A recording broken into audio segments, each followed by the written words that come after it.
Hola, ¿qué tal? Gracias, Elizabeth. Buenas, ¿no? ¿Me pueden oír bien? Sí, Sí, perfecto, perfecto, profesor. gracias. Gracias. Bueno, vamos a trabajar hoy. Bueno, es la última clase conmigo en este curso, así que contento de haber estado con ustedes.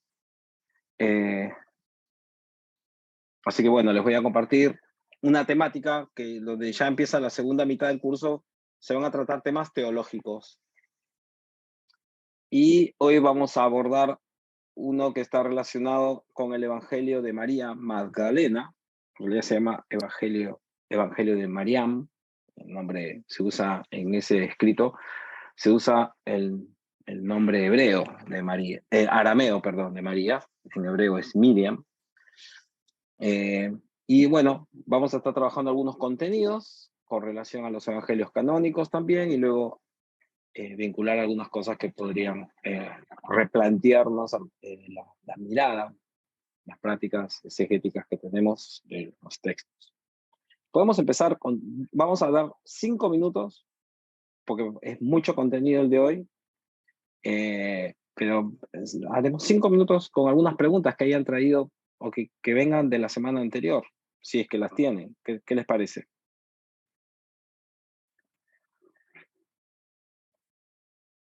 ¿Alguien tiene alguna pregunta o comentario que quiera hacer?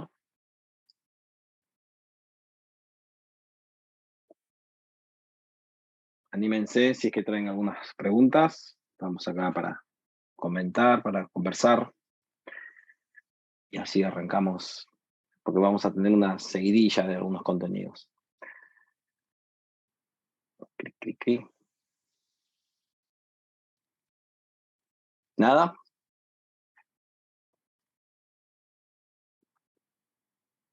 Bueno, después igual vamos a tener un momento para más preguntas en la mitad de la presentación de la clase. Nada, entonces arrancamos con esta. Bueno, eh, voy a sacar esto acá. Un segundo que estoy acomodando el curso. Ahí va. Bueno, vamos a tratar algunas propuestas teológicas de los evangelios apócrifos, la quinta clase, y vamos a trabajar sobre el Evangelio de María. Eh, bueno, otra vez, a manera de repaso, ¿qué reflejan la diversidad de cristianismos y de ideas, ¿no?, en ellos? ¿No? A manera de repaso solamente lo menciono. Los evangelios y cartas canónicas también reflejan tensiones internas. Es algo que es muy importante. No hay que pensar que esto se da entre escritos canónicos y escritos no canónicos, sino que se ve también entre los escritos canónicos. ¿Mm? Tensiones internas en base a que, en base a cómo se concibe la iglesia, en base a quiénes pueden formar parte de ella, ¿eh? Y sobre algunas prácticas pastorales. A Marcos, ¿lo perdonamos o no los perdonamos en base a lo que hizo, a lo que sucedió con él? Eh, ¿No? ¿Qué hacemos con los gentiles? ¿Qué pasa con los gentiles?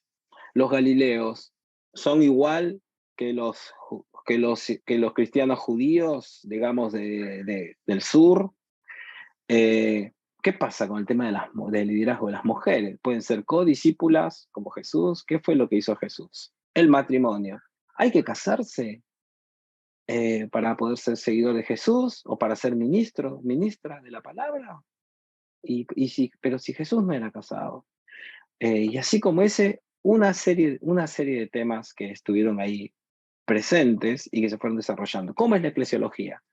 Se desarrolla en base a un obispo, con un rol de sobrevedor, de una persona que esté bien encima de la gente, quizás, o ¿cuál es la tarea? ¿Es la tarea del anciano más bien, la del guía, la de un padre?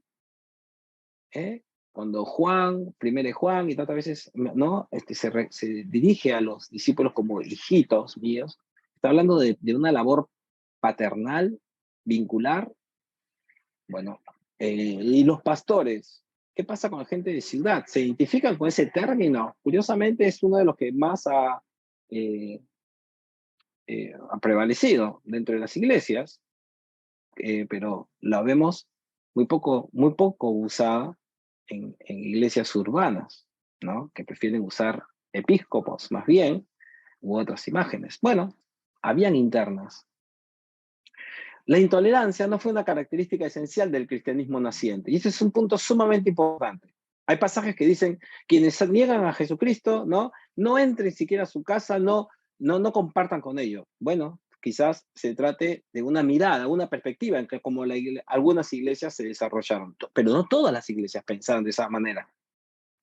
Ahora, sobre cualquier tema o sobre algún tema en particular o tan central como, por ejemplo, la de la figura o el nombre, eh, el rol, la naturaleza de Jesucristo, que es sumamente central para la fe cristiana. Pero sobre otros temas, en Juan capítulo 15 se habla justamente de una situación en la que Pablo va y comparte con la iglesia que está predicando el evangelio a los gentiles, un dato no menor, y ahí nos vamos a detener un ratito para luego hacer el paralelo con el tema de las mujeres.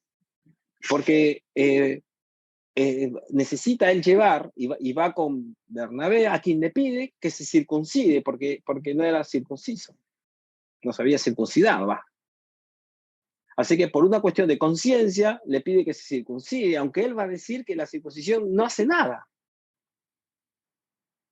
Y se encuentra con cristianos que piensan que sí, no, la circuncisión es sumamente importante. Y se da una conversación en la que hay algunos acuerdos, pero hay personas que no acuerdan con eso, que no están de acuerdo con eso y siguen practicando algunas fiestas religiosas, ¿no? Algunas fechas importantes, alguna mirada que hay sobre el mundo, sobre la dirección de Dios, sobre el planeta, sobre la creación, porque de eso se tratan las fiestas religiosas. No es solamente una cuestión de fiesta por fiesta, sino que refleja toda una mirada sobre el mundo, sobre las relaciones humanas, de cómo Dios dirige la historia, organiza la historia. Cualquier discrepancia o error doctrinal no descalificó a una comunidad de ser tenida cristiana. Y esto es algo también que es tan importante. En el Nuevo Testamento se ven diversas eclesiologías y una saludable coexistencia en la que las expresiones intolerantes no son bien recibidas. Este es un punto, me parece, una característica del cristianismo es su humildad y su apertura hacia ciertos temas en los que necesitamos tener puntos en común por una cuestión de identidad, pero en las que también se entiende que siempre van a haber divergencias, discrepancias y por lo tanto también diversidad, en tanto que hay muchas cosas que no fueron explícitamente reveladas. Pablo mismo, cuando habla de varias veces, dice, yo les comparto lo que he recibido del Señor. En 1 Corintios 7, cuando está hablando, por ejemplo, sobre el matrimonio, sobre el divorcio, en un momento dice, hay cosas que Dios me ha dicho y él las menciona, ¿no? Esto sí lo recibí del Señor. Y otras cosas dice, esto, y él lo explicita, porque aparentemente están quienes hablan en nombre de Jesús, cosas que no necesariamente son explícitamente presentadas por él. Dice, esto lo digo yo, no el Señor.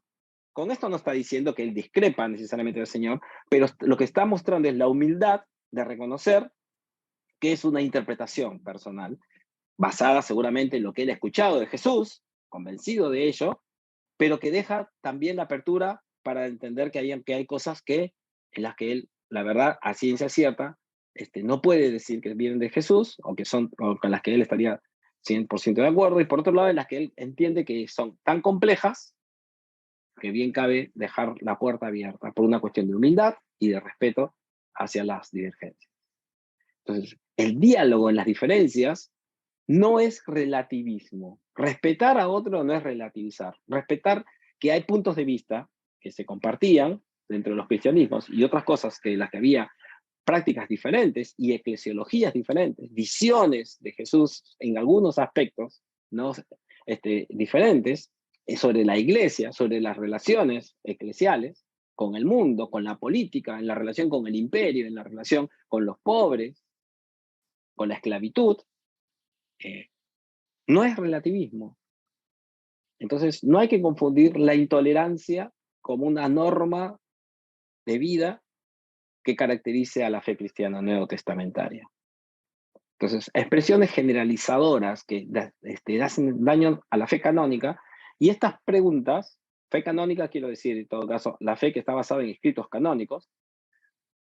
Y estas preguntas y estas repreguntas nos las plantean los apócrifos cuando vienen desde afuera y nos hacen preguntar, pero estas cosas que están acá, ¿no estarán también presentes en el Nuevo Testamento nada más que una dimensión o con planteamientos distintos? Bueno, no estoy diciendo entonces que todo es relativo, pero sí estoy diciendo es que quizás hay cosas que hemos tomado como bíblicas, porque a veces se usa la expresión, ya les he contado a ustedes, ¿no? La Biblia dice, es una frase muy abarcadora, y si uno lo piensa desde el punto de vista profesional, de lo que tiene que ver las ciencias bíblicas, el estudio bíblico, hasta soberbia, ¿no? Porque hay que conocer tanto de Biblia para hablar de esa manera, que la verdad que muchas veces las personas que trabajan en esto y que se dedican a enseñar, además, suelen ser mesurados en las expresiones que usan. Porque entienden que en algunos puntos hay también diferencias y no tienen que ver con contradicciones, pero sí diferencias. Y yo no le puedo pedir que Abraham, en la época en la que él vivió, pensara sobre las relaciones políticas y sociales de la misma manera que lo va a hacer Pablo en épocas del Imperio Romano, por ejemplo. Hay temas de los que no se tiene una enseñanza directa de Jesús. Por ejemplo, la forma de pastoral. Jesús no vemos en el tiempo de los evangelios, por ejemplo, una eclesiología. Es decir, ¿cuál es la eclesiología de Jesús? ¿Cómo hay que organizar las ofrendas? ¿Cómo hay que organizar la economía, la política, las relaciones entre las diferentes personas que participan dentro de la comunidad? ¿Cómo se debe entender la comunidad con relación al resto de la sociedad? Habla a sus seguidores, habla de un movimiento, habla de algo que está empezando. Él enseña mucho sobre esas cosas, pero no desarrolla lo que se puede decir una eclesiología, la organización eclesial. Hay obispos, hay diáconos, ¿y cuál es hay órdenes jerárquicos entre ellos? ¿Cuál es la relación? ¿Las mujeres pueden ser pastoras? Y si lo eran, ¿cómo se debían de vincular con el resto? Después, los vínculos familiares, ese también es un punto, ¿no? Como dice, cómo debe de ser, que después algunos escritos se van a desarrollar, algunos códigos, basándose quizás de alguna manera en los códigos domésticos de las relaciones familiares, pero que no están, que se están charlando, que se están presentando, porque justamente si se escribe sobre eso es porque hay divergencias. Y así con ello, la mirada de Apocalipsis sobre el poder político y la mirada de Romanos capítulo 13 reflejan miradas diferentes. En algunas miradas eclesiales ha prevalecido la mirada de Romanos, someteos a toda autoridad humana, porque ellos han sido puestos por Dios, que más marcar un cierto conservadurismo, ¿no? Pero Apocalipsis llama bestia al Imperio Romano, la gran ramera, ¿no? Y dice que Dios la va a destruir. Salgan de ahí, dice el Apocalipsis. Entonces hay diferentes visiones sobre la eclesialidad, sobre las relaciones humanas. No es que todo en los evangelios canónicos está definido. Entonces, es importante esto para cuando encontramos diferencias con los apócrifos, no pensemos que las diferencias que ellos traen son exclusividad de ellos, o que surgen por inventos de ellos. Entonces, hay una visión sobre las mujeres en el Evangelio de María y con relación a los escritos canónicos. Nos vamos a detener un poquito hoy en eso. Un aporte de los evangelios apócrifos es justamente que ayudan a revisar textos canónicos, que le hacen preguntas. ¿Será que estas situaciones no es que son iguales dentro de en la época del siglo I, en los escritos, o que se reflejen de igual manera en los escritos canónicos? Pero nos hace pensar, nos hace preguntar, sobre todo en este caso en el Evangelio de María, si habían ya dentro de los evangelios tensiones o miradas que están ahí presentes y que no las desestiman, sino que, y por eso justamente se atestiguan ahí. La tendencia en los estudios bíblicos, ¿cuál es? Es la de armonizar. Entonces, ¿qué pasa? Hemos agarrado, ya lo he explicado otras veces esto, pero hemos agarrado todos los libros de la Biblia y los hemos puesto en un solo libro y lo llamamos en singular la Biblia, cuando en griego es plural. Y cuando ella a sí misma muchas veces se define también como los escritos. Y el plural es sumamente importante. Hoy, por ejemplo, muchos biblistas están dejando el uso del término Biblia para usar las escrituras, con fines didácticos, de que se entiende, que los oyentes entiendan que ya de por sí el canon refleja un diálogo. El canon ya es reflejo de una cultura, de diálogo. Dios es un Dios de diálogo, ¿no? Entonces es un Dios que va a comunicarse a través del diálogo también, y que espera el diálogo entre aquellas y aquellos que son sus seguidores. Pero ¿qué pasa? A veces nosotros lo que hacemos es armonizar, y quizás lo hacemos con muy buenas intenciones. Pero ¿qué significaría acá armonizar? Es buscarle que concuerden las enseñanzas de un lado y del otro, al punto de hacerlos renunciar a sus propios contextos históricos, a sus propios contextos culturales, a las situaciones en las cuales se estaba hablando. Y entonces esto se puede ver también con los textos que vinculan a las diferentes formas de eclesiología. ¿Cuántos, por ejemplo, no siempre advertimos las diferencias que hay entre ser obispo y pastores, entre los diáconos de una iglesia y el concepto de diácono que está en Timoteo, en las cartas a Timoteo, y el concepto de diáconos que se ve, por ejemplo, en Hechos capítulo 6. Entonces, hubo discrepancias con respecto a la relación con los gentiles. Y acá nos vamos a detener un ratito nada más para luego ver cómo esto se ve con el lado de las mujeres. Un tema que tiene que ver con la esencia de las personas en base a sus orígenes biológicos y culturales. ¿Cuál es el problema con los gentiles? Que esa visión, gentiles, los yoid,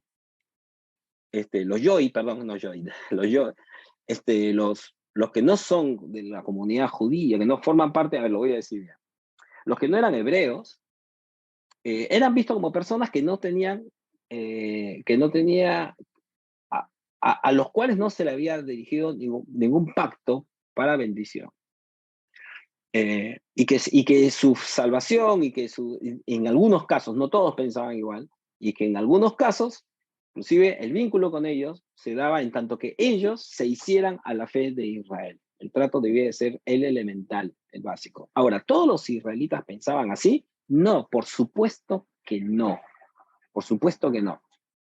¿Tá? Entonces, habían visiones un tanto más separatistas, exclusivistas, y otras que eran un poco más inclusivas. Y esto lo podemos ver en escritos, por ejemplo, como Esdras, Nehemías, que son más exclusivistas, ¿no? Y a diferencia de otros escritos, como ya el segundo, el tercer Isaías, en otros escritos en las que se ve más bien ya una apertura hacia otras sociedades, de otros pueblos, de una forma más amigable, respetuosa, y en la que la gracia divina no va a incluir solamente a los israelitas, sino a otros pueblos también.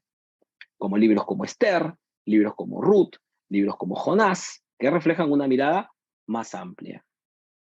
Entonces, cuando la iglesia sigue a Jesús y lo toma como Mesías, hay muchos temas que no se han hablado, muchos temas que no se han tratado. Y cuando van a desarrollar la misión, se van a encontrar con el desafío no solamente de ir y repetir lo que se les ha dicho, sino de crear, de desarrollar teológicamente perspectivas eclesiales, perspectivas teológicas, perspectivas sobre Dios, de cómo es Dios, de cómo nos debemos de vincular cuando nos animamos a llamarnos, por ejemplo, hermanas y hermanos, una terminología que ya se veía, por ejemplo, en varios grupos del judaísmo de aquel entonces, pero que va a tener una connotación, un significado un poco más amplio o diferente entre cristianos. Entonces, había algunas argumentaciones, en algunos casos se encuentra, por ejemplo, en escritos de Qumran y algunos otros, argumentos biológicos, que tienen que ver con el día del nacimiento, con los rasgos físicos, con algunas cuestiones que tienen que ver con los orígenes sanguíneos que llevan a una persona a ser como se es. En algunos libros, por ejemplo, como horóscopos, ¿no? Que se llama, ¿no? Que está en el judaísmo, de los esenios, y seguramente formaba parte de otros grupos también, se decía, ¿no? Que la fecha de nacimiento, el origen, algunos rasgos físicos señalaban cuál era el espíritu que tenía la persona. Y hasta ahí lo voy a dejar. Pero fíjense que atribuir razones biológicas o características biológicas a una persona para hablar. Entonces, lo que se llevaba en la sangre.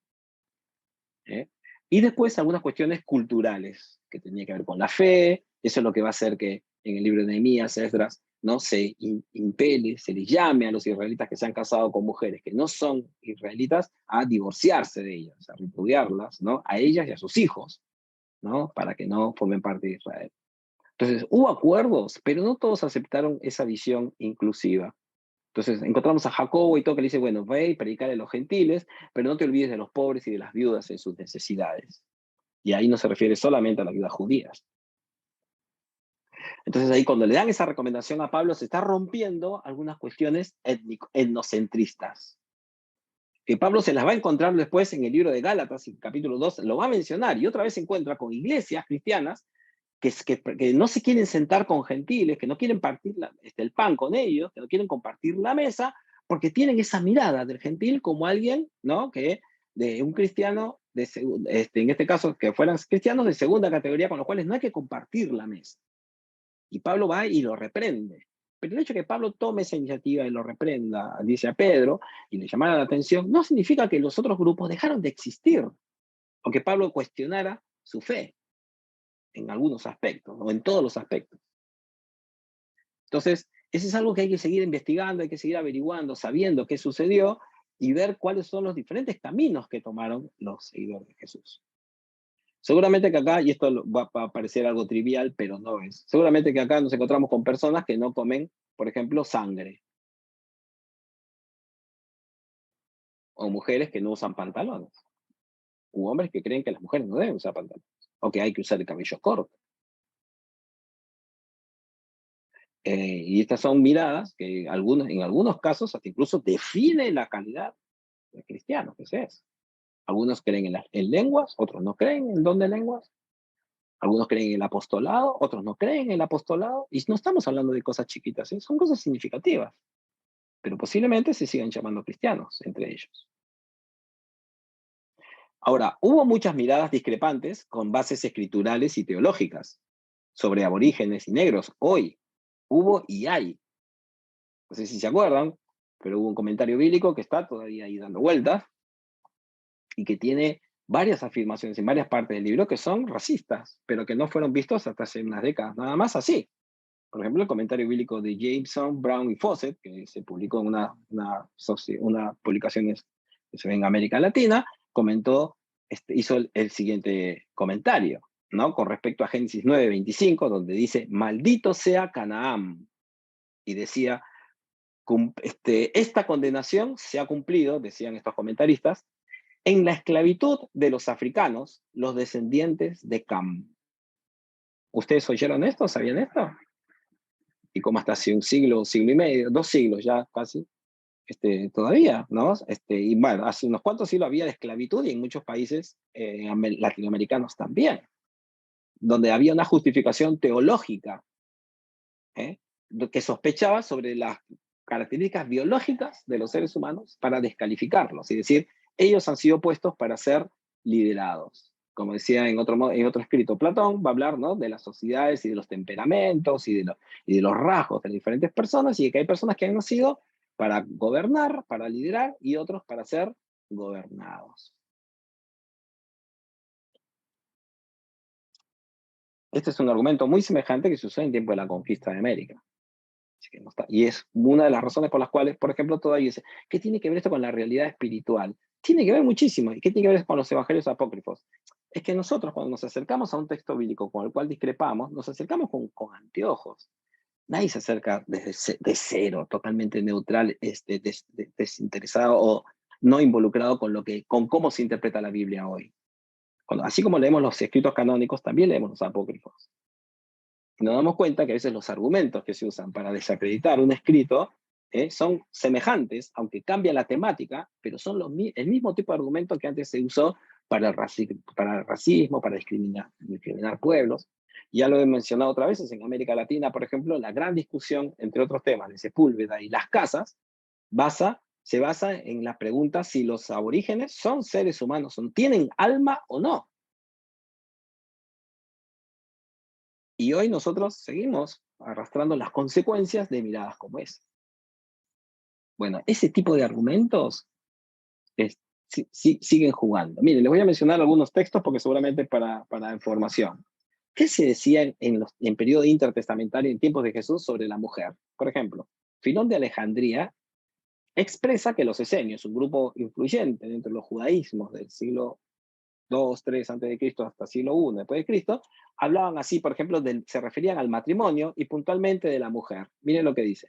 Por otra parte, va a decir Filón de Alejandría, que era vamos a decirlo así, un filósofo siglo I que se desarrolla en Alejandría justamente, que va a influir mucho en el judaísmo de la diáspora de aquellas regiones.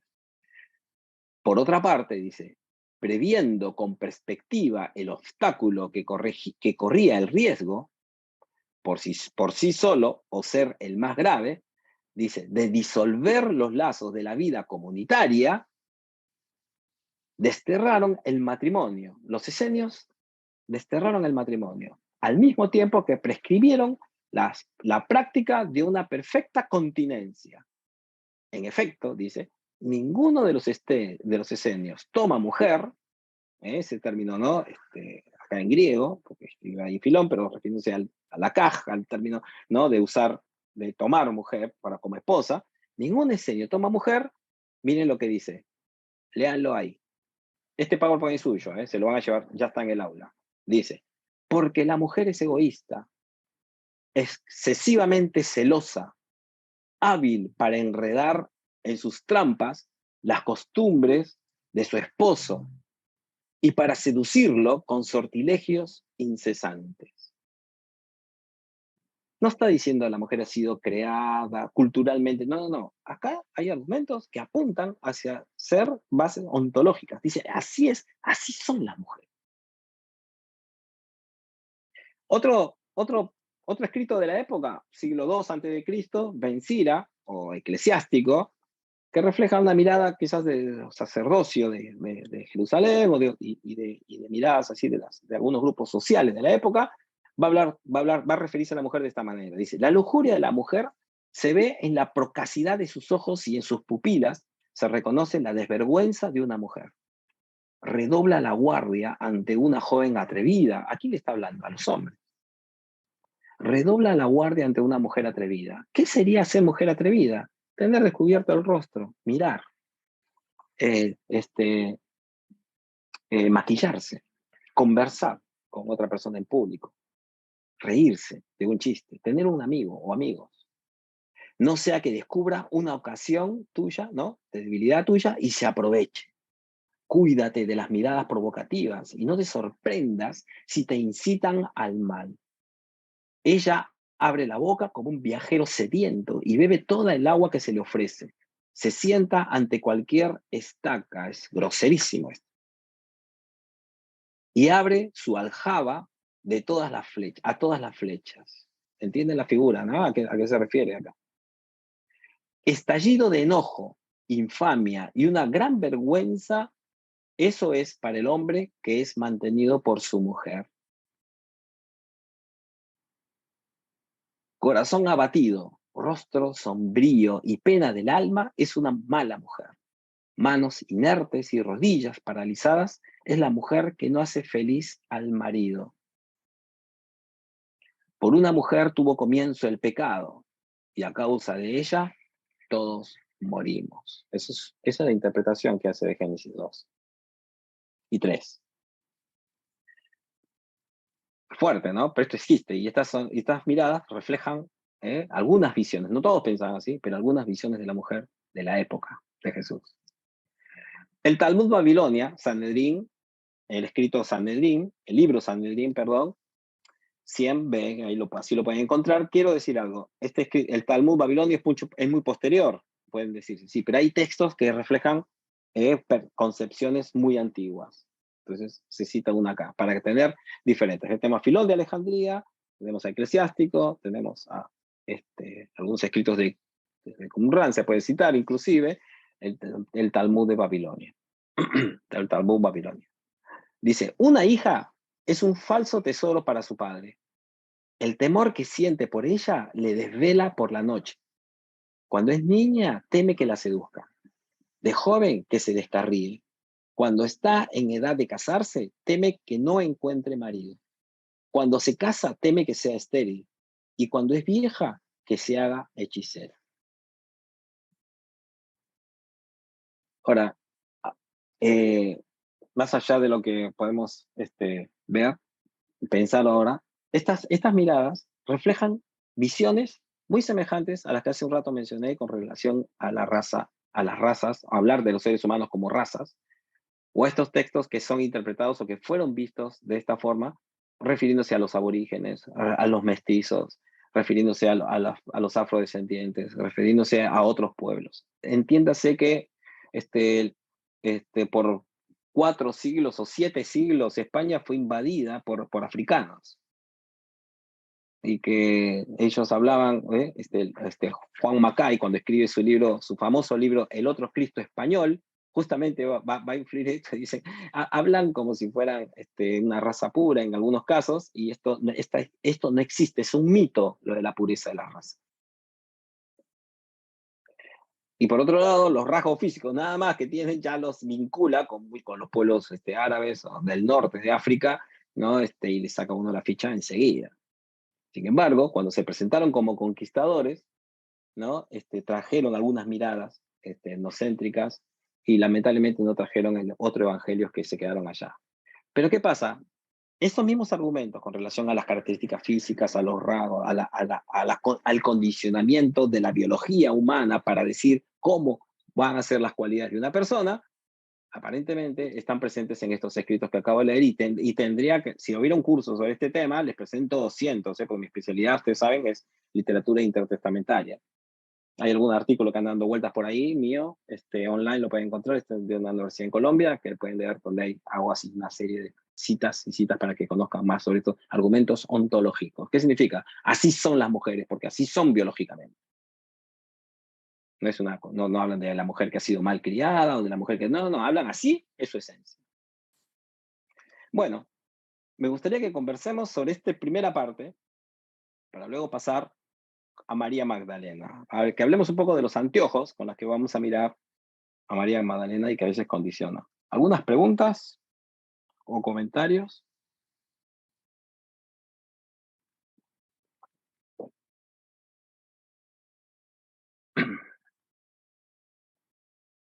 A ver, Elías Alcántara. A ver.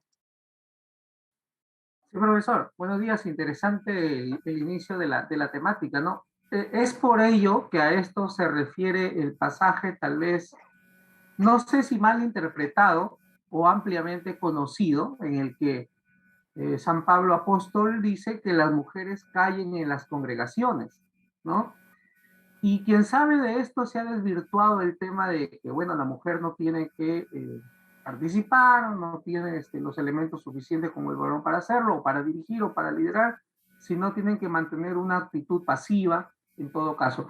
Es por esta circunstancia de la mirada, diríamos, de una parte de la cristiandad, y específicamente ese texto, profesor, en ese contexto, de repente no estamos allí mismo, pero en ese contexto podríamos sustentar que es a raíz de esta mirada que se tiene. Muchas gracias.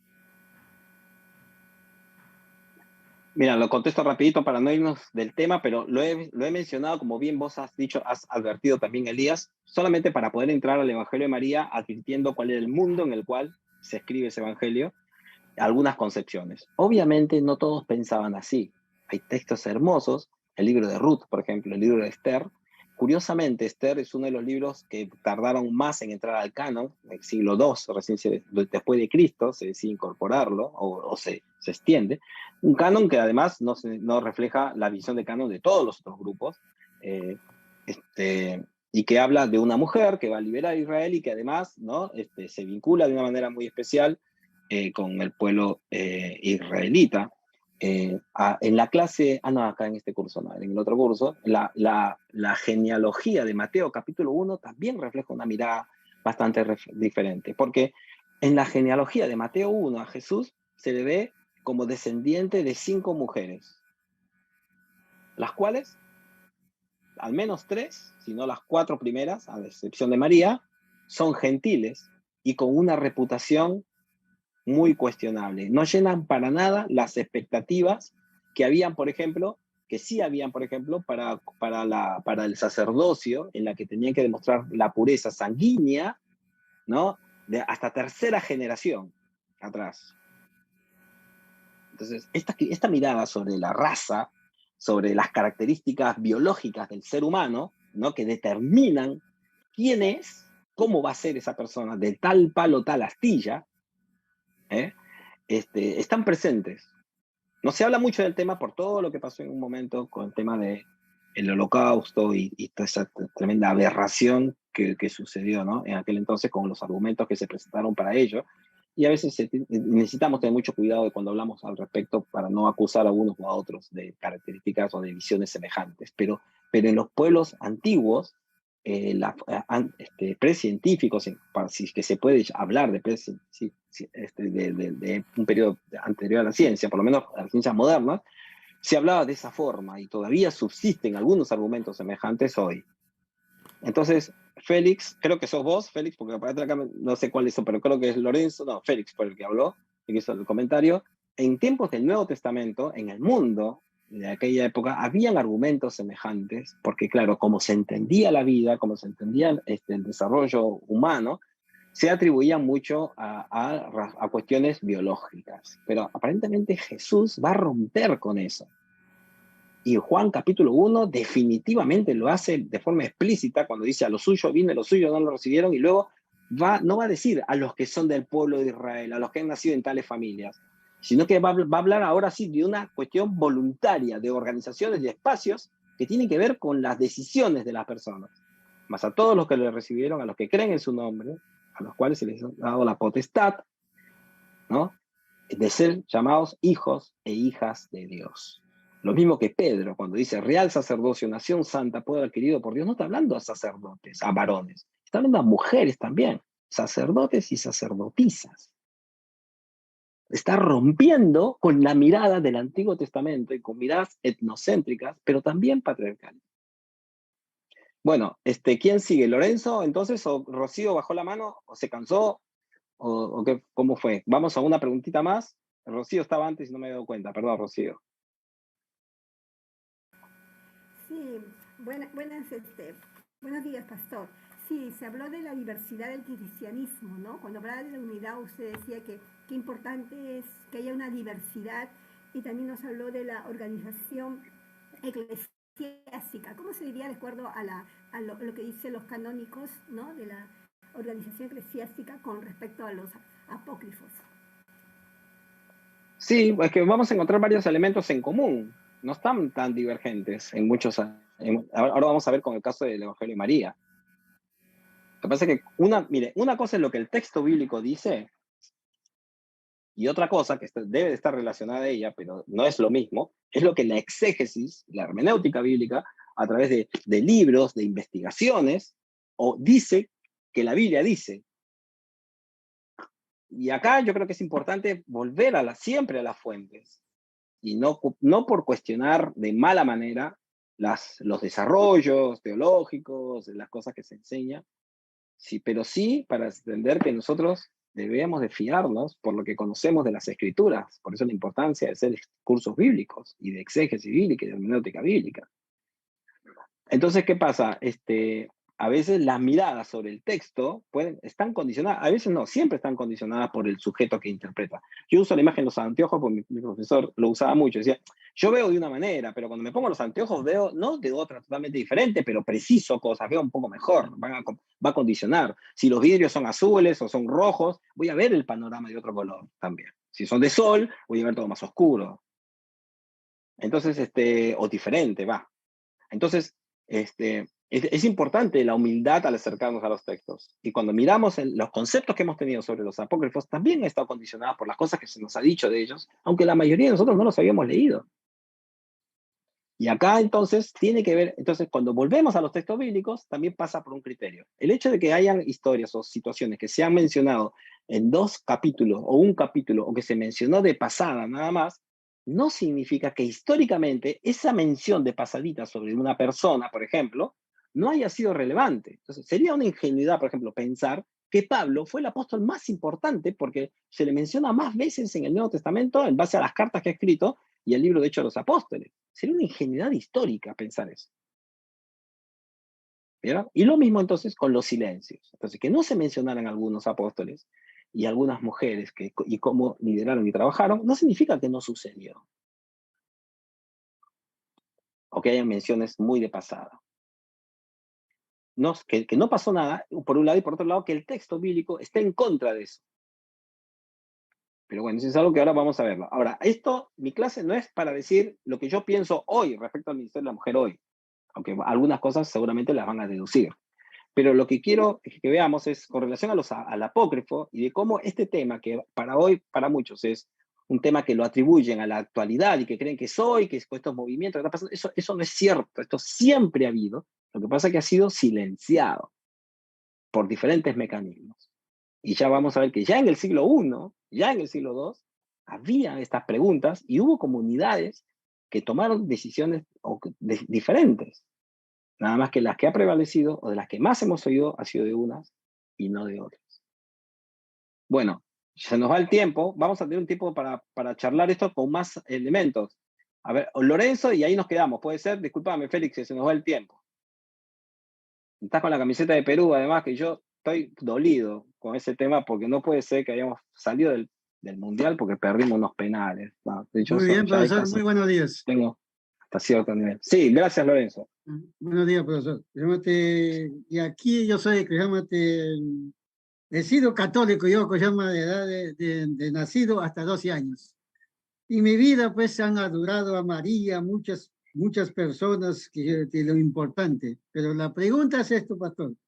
¿Cuál es el papel de María en nuestra vida espiritual? Gracias, muchas gracias por tu pregunta, Lorenzo. Bueno, acá estamos hablando de María Magdalena, no María la Madre de Jesús. Sí, este es el Evangelio de María Magdalena, la seguidora de Jesús, no de la mamá. Después hay otro escrito que leímos las semanas anteriores y hablamos de eso. Gracias, Lorenzo. Ahí te hago la aclaración porque quizás, igual la pregunta porque quizás otros también estaban pensando que estábamos hablando de ella. Bueno, volvemos, entonces continuamos con los contenidos. Entonces, fíjense, uno no lee estos escritos ni trata sobre ellos de forma neutral, sino que ya tiene ciertos condicionamientos que nos van a predisponer de una manera u otra para leerlo, y está relacionado también con la base histórica, con los datos con los que contamos, porque si no tenemos todos los datos necesarios, obviamente vamos a ir de acuerdo a cómo vamos conociendo. Y en ese sentido, yo creo que no solamente Dios, sino que nosotros también siempre debemos tener esa apertura hacia el diálogo, justamente porque no siempre disponemos de toda la información, y aún la información con la que contamos, no siempre podemos tenerla de la mejor manera. Entonces siempre el respeto, la convivencia, ¿no? Y la vocación por enseñar, que es algo muy lindo. Jesús, aunque se le llama rey, y no digo que no lo haya sido, Jesús es particularmente un maestro. O sea, su rol de Mesías lo entendió como un rol de maestro. ¿Y por qué? Porque tuvo la vocación de entender que las personas podemos pensar de forma errada y no por eso ser malas personas, pero sí, sin embargo, necesitadas de enseñanza, con todo lo que la enseñanza trae consigo, todos los procesos que requerimos pasar, el tiempo que necesitamos, todas las situaciones de vida que trae consigo la enseñanza, que no es solamente recibir una clase o dar una clase, sino acompañar los procesos de la gente y conociendo más de él. Entonces, el Evangelio de María puede datarse en su composición, como se conoce hoy por el texto copto, que es la versión copta, que es la que estamos usando, que les pasé yo ahí en el aula, la subí yo hoy en la mañana, porque pensé que estaba arriba ya, de esta versión, que son los textos gnósticos de la biblioteca de Nag Hammadi. Se han encontrado algunas versiones griegas también, chiquitas, anteriores, que dan justamente fragmentos, mejor dicho, no versión chiquita, no, fragmentos, que cuando se ve la época, las terminologías y algunas perspectivas que se presentan, ha llevado a algunos investigadores a datarlo como el tiempo más viejo, o sea, es decir, siempre se datan de tal fecha a tal fecha como posibilidades, ¿no? Los dos límites. Se piensa que debía ser compuesto como tiempo más viejo, más reciente, esto es un término para dar a comprender, el 150, 170, 160 después de Cristo.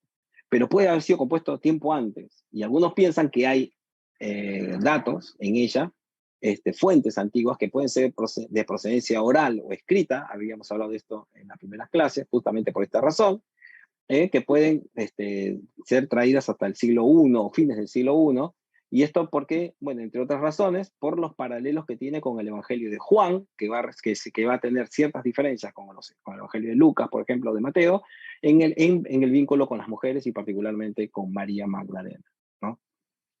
En la que hay, ya se reflejan algunas cosas muy particulares en el Evangelio de Juan, que es el más tardío, que posiblemente fue compuesto en el año, cerca del año 90 después de Cristo.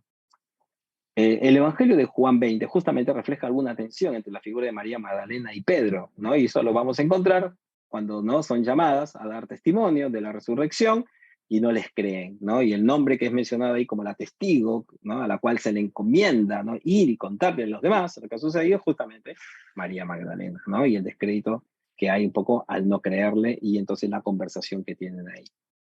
El liderazgo de las mujeres es diverso en las mismas cartas paulinas y deuteropaulinas, ¿no?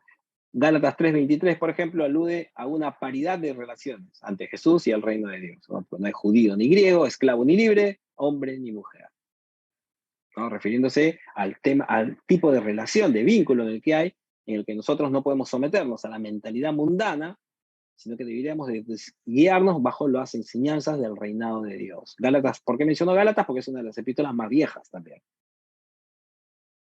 En 1 Corintios 12:3 se hace un paralelo a ese texto, semejante, ¿no? En donde se está hablando del bautismo, pero se excluye el tema de hombres y mujeres. Y se dice, donde no hay judíos, griegos, esclavos y libres, y ahí queda. No todos pueden ser bautizados, y todos al ser bautizados somos uno en el cuerpo y no se menciona ese otro. ¿Qué significa esa omisión?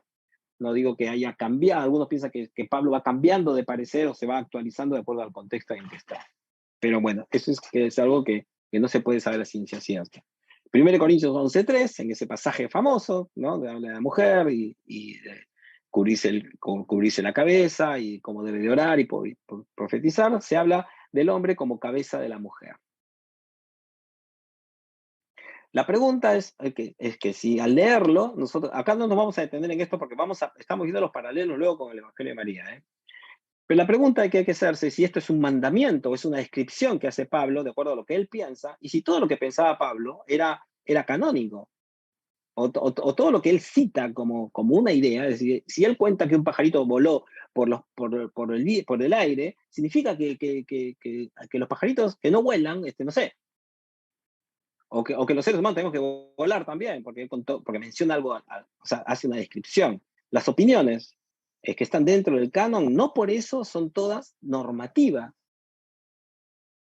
¿Me expreso bien? ¿Me dejo entender? Es decir, no se tiene que tomar como mandamiento cualquier alusión a un hecho, a una práctica de la iglesia del siglo I.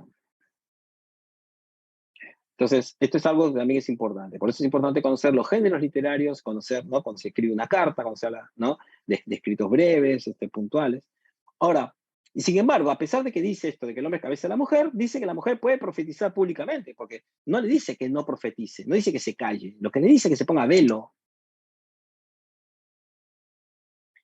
Y aunque se está hablando de la autoridad, el tema tiene que ver, si es que la cita de los ángeles está relacionado con 1 Enoc 6, y esto es algo que se discute, tiene que ver con cuestiones sexuales y de decoro, propios de la cultura de la época. Es como pedirle hoy, ¿no? que las mujeres acá en este curso, primero que no estén acá porque no tendrían que estar estudiando, menos tener profesoras, y si vienen, que usen el cabello corto o que no estén usando velo. Así que fíjense lo literalistas que somos. No lo somos, a eso voy. En algunas cosas y en otras cosas a veces sí. Entonces, por lo tanto, hombres como mujeres oran y profetizaron públicamente. Pablo no cayó a la mujer en la congregación. En todo caso, cuando la frase dice cállese a la mujer en la congregación, habría que ver a qué refiere, ¿no? Puntualmente, porque tenemos un 1 Corintios 11 que va a hablar de estos temas también. Entonces, esas son lo que yo les digo, son visiones que a veces están encontradas. Prisca, Junia, Febe, María, Pérside, Trifena y Trifosa, Evodia, Síntique, en Romanos 16, 1 al 16, Filipenses 4, 2, 3, son colaboradoras en el ministerio. Pablo no las calla, las llama colaboradoras, ¿sí? Colaboradoras no porque le planchaban la camisa o porque le hacían la comida, o porque le tendían la cama, ¿no? Y le arreglaban la habitación, sino porque son personas que están trabajando con ella. De Junia se le dice apóstola. Entonces es importante tomar en cuenta. Ahora, ¿significa que todos los cristianos, todas las iglesias que pensaban igual? No, no, no, no. Algunos seguidores de Pablo, en 1 Timoteo 2, 11, 15, expresan una mirada más radical y diferente, donde la mujer no se le permite a la mujer enseñar al hombre y se da una razón teológica. Dice, porque la mujer fue creada después que el hombre y porque la que pecó fue la mujer. Esa es la exégesis que hace este texto sobre 1 Timoteo, sobre el pasaje de Génesis 3. Entonces, y entonces, ¿qué pasa con 1 Corintios 11? La mujer profetiza. Dice, no, porque una cosa es profetizar y otra cosa es enseñar. No, señor, de ninguna manera. No son cosas totalmente diferentes. Están íntimamente vinculadas. Y es más, a veces uno escucha una prédica y dice que buena enseñanza, ¿no? Y un género literario diferente, pero lo que enseñar, como enseñar, se da todavía. Entonces, pero también está el Evangelio de Juan 20, 17, 18, donde se ve una visión, por ejemplo, en este caso ya de María Magdalena, como enviada a anunciar. Ahora uno dice, bueno, pero fue un caso puntual, una situación puntual. No, no, no, no, no. Cuando se escribe en la antigüedad y cuando se menciona nombres de los personajes, cuando se le da un rol tan importante, no es una mención pasajera. Se le está dando a estas mujeres la responsabilidad de ir, y fíjense que la construcción de la historia está hecha como para mostrar tensiones. Porque, ¿por qué no le creen los apóstoles si habían escuchado a Jesús mismo decirlo? Bueno, lo que hacen es lectura, una interpretación sociopolítica, contextual, histórica, ¿no? Y que toma en cuenta todos los diferentes factores de la época, dicen, ¿por qué eran mujeres? Y habían sido criados bajo la idea de que la mujer no es una persona creíble, que es tonta, que no ve bien las cosas, que se lleva con sus impulsos sexuales, que es un animalito, ¿no? Y algunas otras cosas. Ahora, todos pensaban así, no estoy diciendo esto, pero llama la atención que aparentemente había una mirada fuerte al respecto. Y esto no se da solamente en Israel, se da también en Asia Menor y en Roma. Lo digo por 1 Corintios, por los otros textos, que no hice una fila de textos para no detenerme tanto tiempo en ello, porque no es el curso. Pero quiero ver que había una mirada de sospecha sobre la inteligencia, de las capacidades de la mujer. Pero no se decía así, se decía de otra manera. Se decía, no, lo que pasa es que la mujer es más emocional, el hombre es más racional. Sofisticadamente se le decía a ella menos capaz que el hombre, de forma camuflada. Entonces, parece ser que el tema estaba era tema de discusión y que hubo diversas visiones eclesiales en la misma historia y testimonio donde la historia de María Magdalena fue incluido. Así como se discutió sobre los gentiles, también seguramente hubo tensiones sobre y las mujeres, porque escuchamos muy pocos casos en los esenios, en los fariseos, en otros grupos de la época, que tuvieran seguidoras mujeres.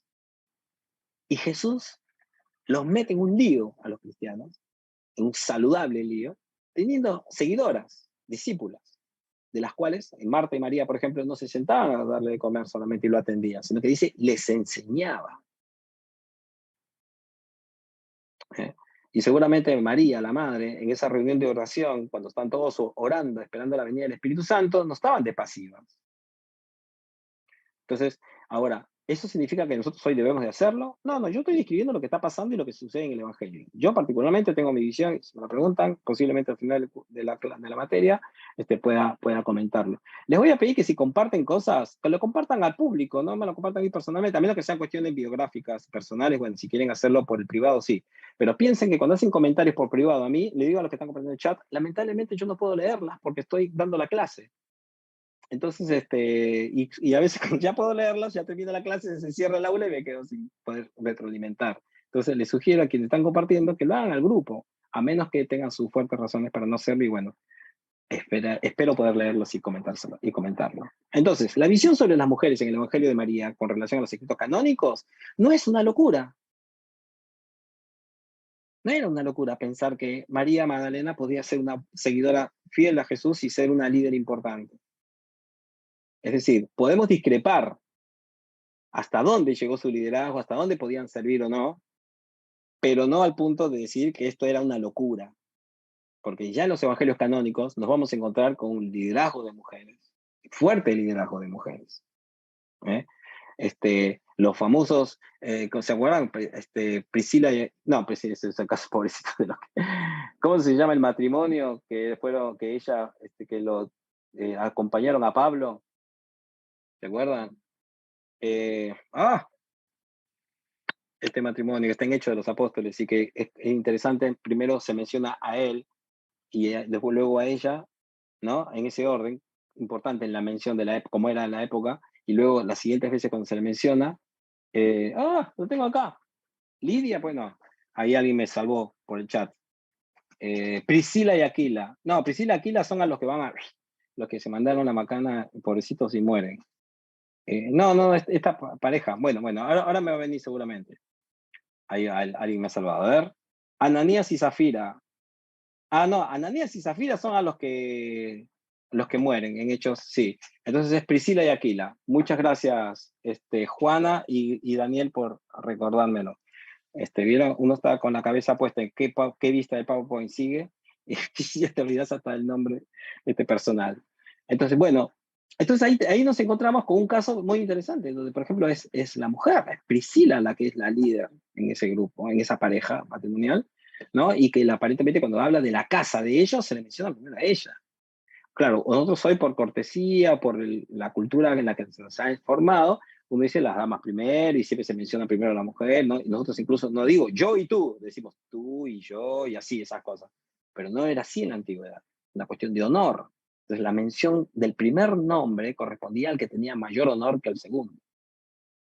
Entonces, que las menciones continuas que se hacen sobre Priscila y Aquila, en ese orden, hay que tomarlo como un dato importante, que para el lector o el oyente de la época debió hacerle ruido. Así que quiero decir con esto de que no fue unánime ni fue uniforme las opiniones entre las comunidades de fe y de las iglesias sobre los roles y el lugar de las mujeres y la concepción que había sobre la mujer en cuanto a ser humano, cómo era ella. Entonces, algunos que dicen, no se trata de esencia, se trata de roles, no es así. No era así, por lo menos en la antigüedad, y hoy creo que tampoco, en muchos casos, aunque puede ser sí en otros que lo hace solamente y lo señalan como una cuestión de roles. Entonces, la figura de María Magdalena ha sido motivo de enormes distorsiones en la historia y la interpretación. ¿Se acuerdan aquella mujer que dice pecadora, que le lava los pies a Jesús? Por ejemplo, no se dice que sea una mujer que haya ejercido la prostitución. Pero de María Magdalena, si vos le preguntas a cualquier persona, dicen, sí, la que fue prostituta. Ahora, esto no tampoco en caer en el juego de discriminar a las mujeres que son sometidas a la prostitución hoy, que es un tema, ya lo mencioné en otros lados, muy complejo y de la que a veces se le toma como estereotipo de mujer mala y perversa, y no se habla nada de los hombres que consumen prostitución y se ignora totalmente. No habrían prostitutas, no habrían hombres que consumen prostitución. Pero otro lado, ese es otro tema. Pero se ha hablado mucho de ella y se la ha tildado de esa manera. Y luego también se ha silenciado muchos textos en los que se le menciona a ella. María Magdalena es la mujer, la seguidora de Jesús más mencionada en los evangelios. El evangelio de María tiene mucha cercanía con los evangelios canónicos. Jesús es el Salvador, por ejemplo. Se le llama Salvador a Jesús, ¿no? Y se le da ese rol, el rol de Salvador. Entonces no es que están distorsionando totalmente la imagen de Jesús y se le lleva para cualquier lado. Se exhorta a proclamar el evangelio del reino, sin restricciones explícitas, lo cual es un hecho muy importante, sobre todo si estamos pensando en que era un escrito con algunos contenidos gnósticos, ¿no? Pero los gnósticos solían ser más bien exclusivistas y sus enseñanzas secretas. Pero en este evangelio se dice, y es parte de la temática, si María Magdalena puede o no compartir el evangelio a todo el mundo. O sea, la visión que hay de la iglesia y la misión de la iglesia es la de llevar el evangelio del reino a todos. No es tan exclusivista como los demás, y al contrario tiene más semejanza con los evangelios canónicos que con otros escritos gnósticos. Eso no es un dato menor. Los involucrados en la historia son los mismos que en los evangelios canónicos. O sea, no se inventan apóstoles nuevos ni figuras nuevas, sino que están Pedro, está Andrés, está Leví, que se refería a Mateo, y está María Magdalena, ¿no? Y obviamente Jesús. María comparte el mensaje que se le ha encomendado, ¿no? que sería sido encomendada. Ahí creo que está mal redactado, pero perdónenme, a veces corrijo el PowerPoint para que entre en la línea y todo y termino escribiendo cualquier cosa. Entonces, ese es un dato también que es sumamente importante. ¿Cuál es? Es que María aparece como una mujer obediente a Jesús. Jesús le encomienda algo y ella va y lo obedece. Es una seguidora de Jesús, es una discípula de Jesús. No se pone en su mismo lugar, ni trata tampoco de ponerse sobre los demás apóstoles, eso vamos a verlo. María es presentada como discípula. Y acá quizás otros textos donde dice que era su compañera, donde Jesús le daba un beso, y estas cosas ya son especulaciones que realmente no tienen ni pie ni cabeza, y que refieren más bien a ciertas prácticas del gnosticismo, en algunos grupos gnósticos, que se dan besos en la boca para transmitirse con ellos el espíritu y el conocimiento. Claro, ustedes en América Latina, sobre todo aquellos que tenemos algunos fuertes problemas de vinculación, pero por ejemplo en Argentina acá todos se besan, los varones también. Cuando yo llegué me besaban a todo el mundo el primer día en el culto y yo decía, bueno, habrá que acostumbrarse. Y hoy, por ejemplo, ya, o sea, me saludo con alguien y pum, voy a darle un beso. O sea, o sea, es más, cuando recién se conocen con la mano y todo bien, pero luego hay que se dan besos muchas veces, ¿no? Incluso ahora de la pandemia, una de las cosas que más se extraña es abrazarse. Se hablan de acá, la cara del otro está acá. Así ya, no, sí, no, o sea, todo de mucho, el contacto físico muy fuerte. Y en otros países ya sabemos, se besan de dos lados, incluso se besan en la boca. Entonces, pensar que Jesús, porque besó a María en la boca, era porque ya tenía vínculos sexuales con ella y porque era su esposo y esa cosa, es especular. Y esto no lo digo en contra del matrimonio, ni porque crea que la sexualidad es mala y negativa y pecaminosa, no, pero tampoco vamos a inventar cosas en cuanto a cierto tipo de vínculo, que de alguna manera también tiraría abajo la figura de María. ¿Por qué? Porque alguno terminaría diciendo, y bueno, si era la esposa, entonces era la que tenía que hacer la misión, y no es que ella fue su elección, ni fue en base, ni que su condición de líder y de sierva fue en base a sus dones, a sus capacidades, sino porque era la esposa de. No voy a hablar del tema porque hoy se usa mucho, no se usaba antes, pero se usa mucho, ¿no? Entonces el Señor te ha llamado a vos, te mataste sirviendo y todo, y a veces quien se casa con vos termina haciendo los mismos roles y dones y todo, pero por casarse con vos, no necesariamente por sus cualidades, o por el llamado que diste puntualmente. Entonces, vamos a esto. Realidad eclesial y teológica que se presenta en el Evangelio. Bueno, los contenidos gnósticos sobre el conocimiento y la visión de Dios los vemos presentes, ¿no? Incluso Andrés le va a objetar, si ustedes ahora vamos a leer una partecita, pero va a objetar esto, dice, pero trae un contenido que es diferente en algunas cosas, ¿no? Así que es cierto, tiene varios contenidos que reflejan una visión diferente de lo que conocemos por los evangelios canónicos, es verdad. Pero presenta también una tensión entre la tradición que ensalza la figura patriarcal de Pedro, que ese es otro extremo también, o sea, es decir, Pedro era un apóstol y seguramente tenía rasgos culturales o forma de desarrollar, pero en muchos evangelios al punto que se terminó llamando la figura, la figura central del cristianismo, ¿no? Entonces, una cosa es reconocer las cualidades, el liderazgo, la polenta, la fuerza, como decimos acá, polenta, del apóstol Pedro, y otra cosa es llamarlo cabeza de la iglesia. En todo caso, cierta mirada patriarcal, además, que tiene que ver con que Pedro es llamado a ser la figura que es, porque era, entre otras cosas, porque era varón. Ya les digo, esta es una forma poco neotestamentaria de reconocer el hecho de que porque él fuera varón, va a tener ese rol, ¿no? Tan importante que tuvo, evidentemente, tuvo un rol bastante importante que sobresalió a otros apóstoles, pero el hecho de sobresalir no significa que fuera más importante para Dios o que tuviera una misión más importante, quizás tiene que ver cuestiones de temperamento, de tiempos. Pero ya se ve una visión, porque también se van a ver tensiones tempranas en la iglesia, en donde quieren adoptar ciertos modelos de eclesiología, ¿no? Que esté centrado en figuras masculinas, verticalistas en su desarrollo, ¿no? En contraposición a lo que veíamos en los evangelios y que encontramos a Jesús enviando a 70, de a 2, en la que los discípulos tienen muchos tipos de diálogos en cuanto a la modalidad de Jesús de enseñar a través de parábolas, de conversaciones, de acompañar los procesos de la gente y no de dar órdenes. ¿Dónde se ha visto a un rey que enseña? ¿Dónde se ha visto a un rey que le lava los pies a los demás? ¿Dónde se ha visto a un rey que cura y que corre riesgos de contagiarse por amor y tener contacto con aquellos que más lo necesitaban? Jesús es un rey que deconstruye la imagen de rey, que rompe con la imagen jerárquica de rey. Y aparentemente la iglesia fue por ese lado. Y Jesús públicamente tiene discípulas que lo siguen públicamente, lo cual para muchos era deshonroso. Imagínate los escritos que leímos hace un ratito nada más, lo que debe haber sido algunas de ellas solteras, siendo él soltero además. ¿Saben el escándalo que debe haber sido ese tema? Y es curioso que se hable muy poco en los evangelios de ello. No había tanto papel, no había tanto pergamino para escribir sobre todos los temas, quizás, o quizás se hablaba de forma oral y no se puso por escrito. Entonces, hay una crítica hacia cierta mirada patriarcal de la iglesia al mencionar a una mujer liderando. Ahora, con respecto a esto último, presentan una tensión. Quisiera que leamos el texto, si ustedes me lo permiten. Y me gustaría que alguien me ayude leyéndolo. ¿Puede ser? Que tengamos a una o a un hermano o hermana que quiera leer. 3 vistas son. Ahí, Elías Alcántara levantó la mano. Bueno, gracias, Elías. Ahí va, ahí te activé el micrófono. No sé si debo hacerlo yo o debo esperar que lo haga. Perdónenme, yo me voy. Entonces empezamos por acá. Todos escuchamos, porque esta es una parte muy importante. Si no han leído todo el Evangelio, esta partecita son la hoja, la página. El número grande es el número de la página, no son otra cosa.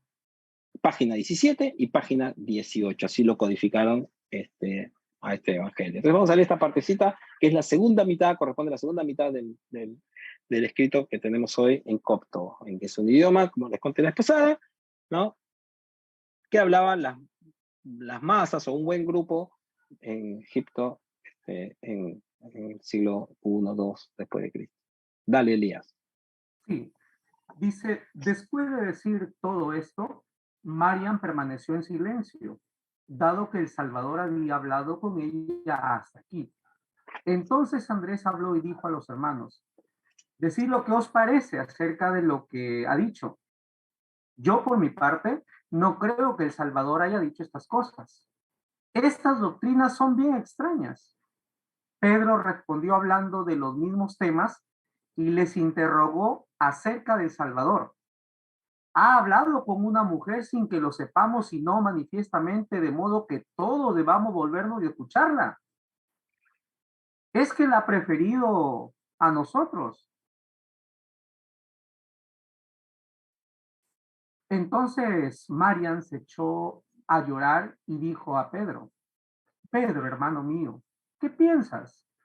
¿Supones acaso que yo he reflexionado estas cosas por mí misma o que miento respecto al Salvador? Entonces Leví habló y dijo a Pedro, Pedro, siempre fuiste impulsivo, ahora te veo ejercitándote contra una mujer como si fuera un adversario. Sin embargo, si el Salvador la hizo digna, ¿quién eres tú para rechazarla? Bien cierto es que el Salvador la conoce perfectamente, por esto la amó más que a nosotros.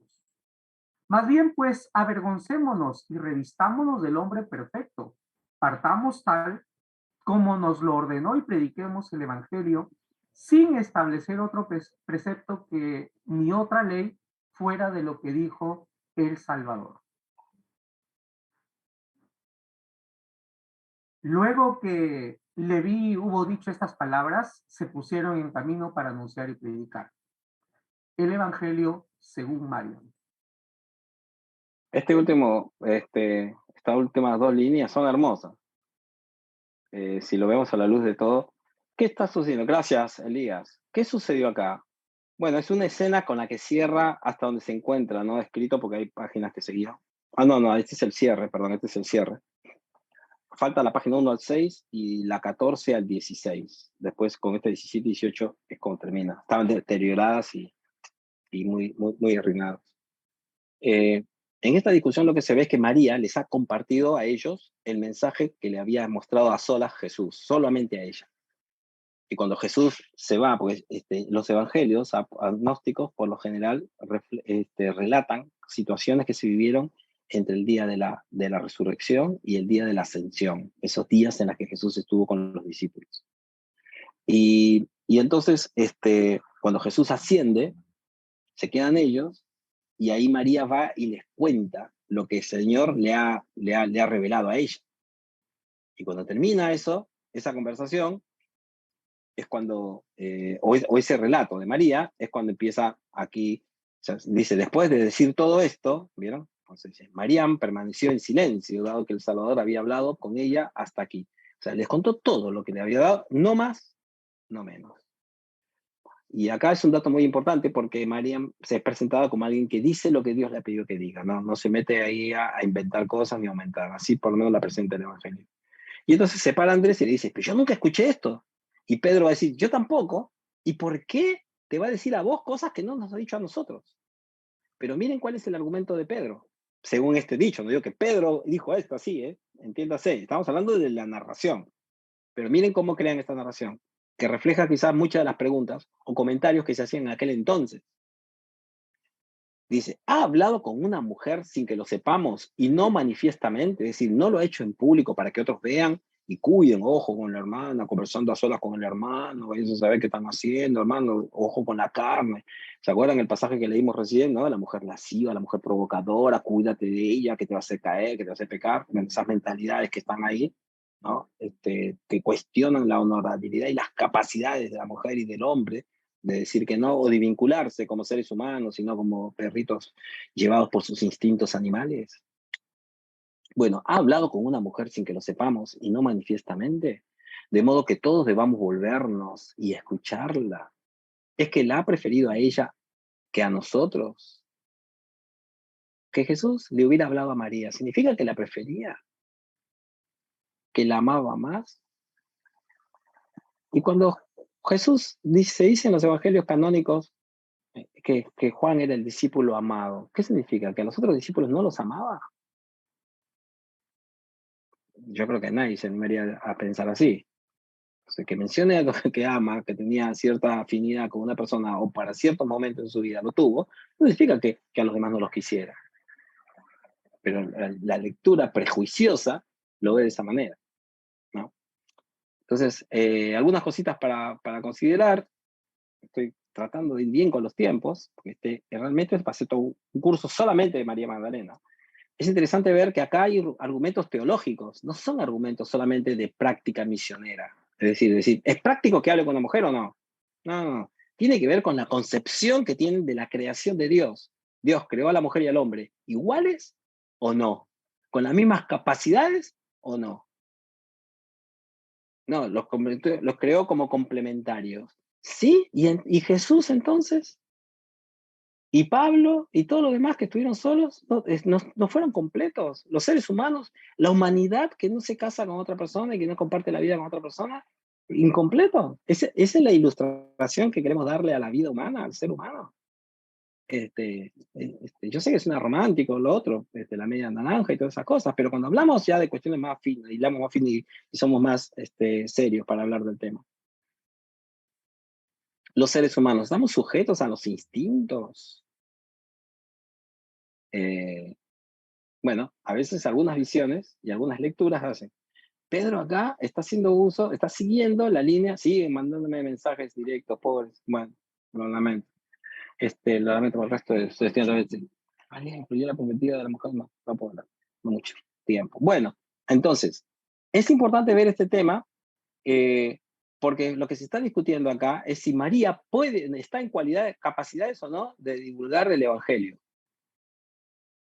Eso es lo que se está discutiendo.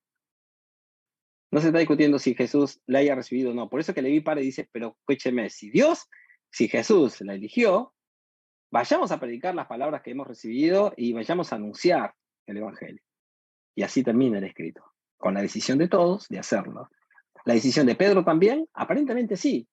Es decir, el Evangelio de María no busca destruir la figura de Pedro, la imagen de Pedro, ni el movimiento que vino con Pedro y con otros apóstoles. No busca eso. Lo que termina diciendo es un acuerdo, que termina con la exhortación de Leví.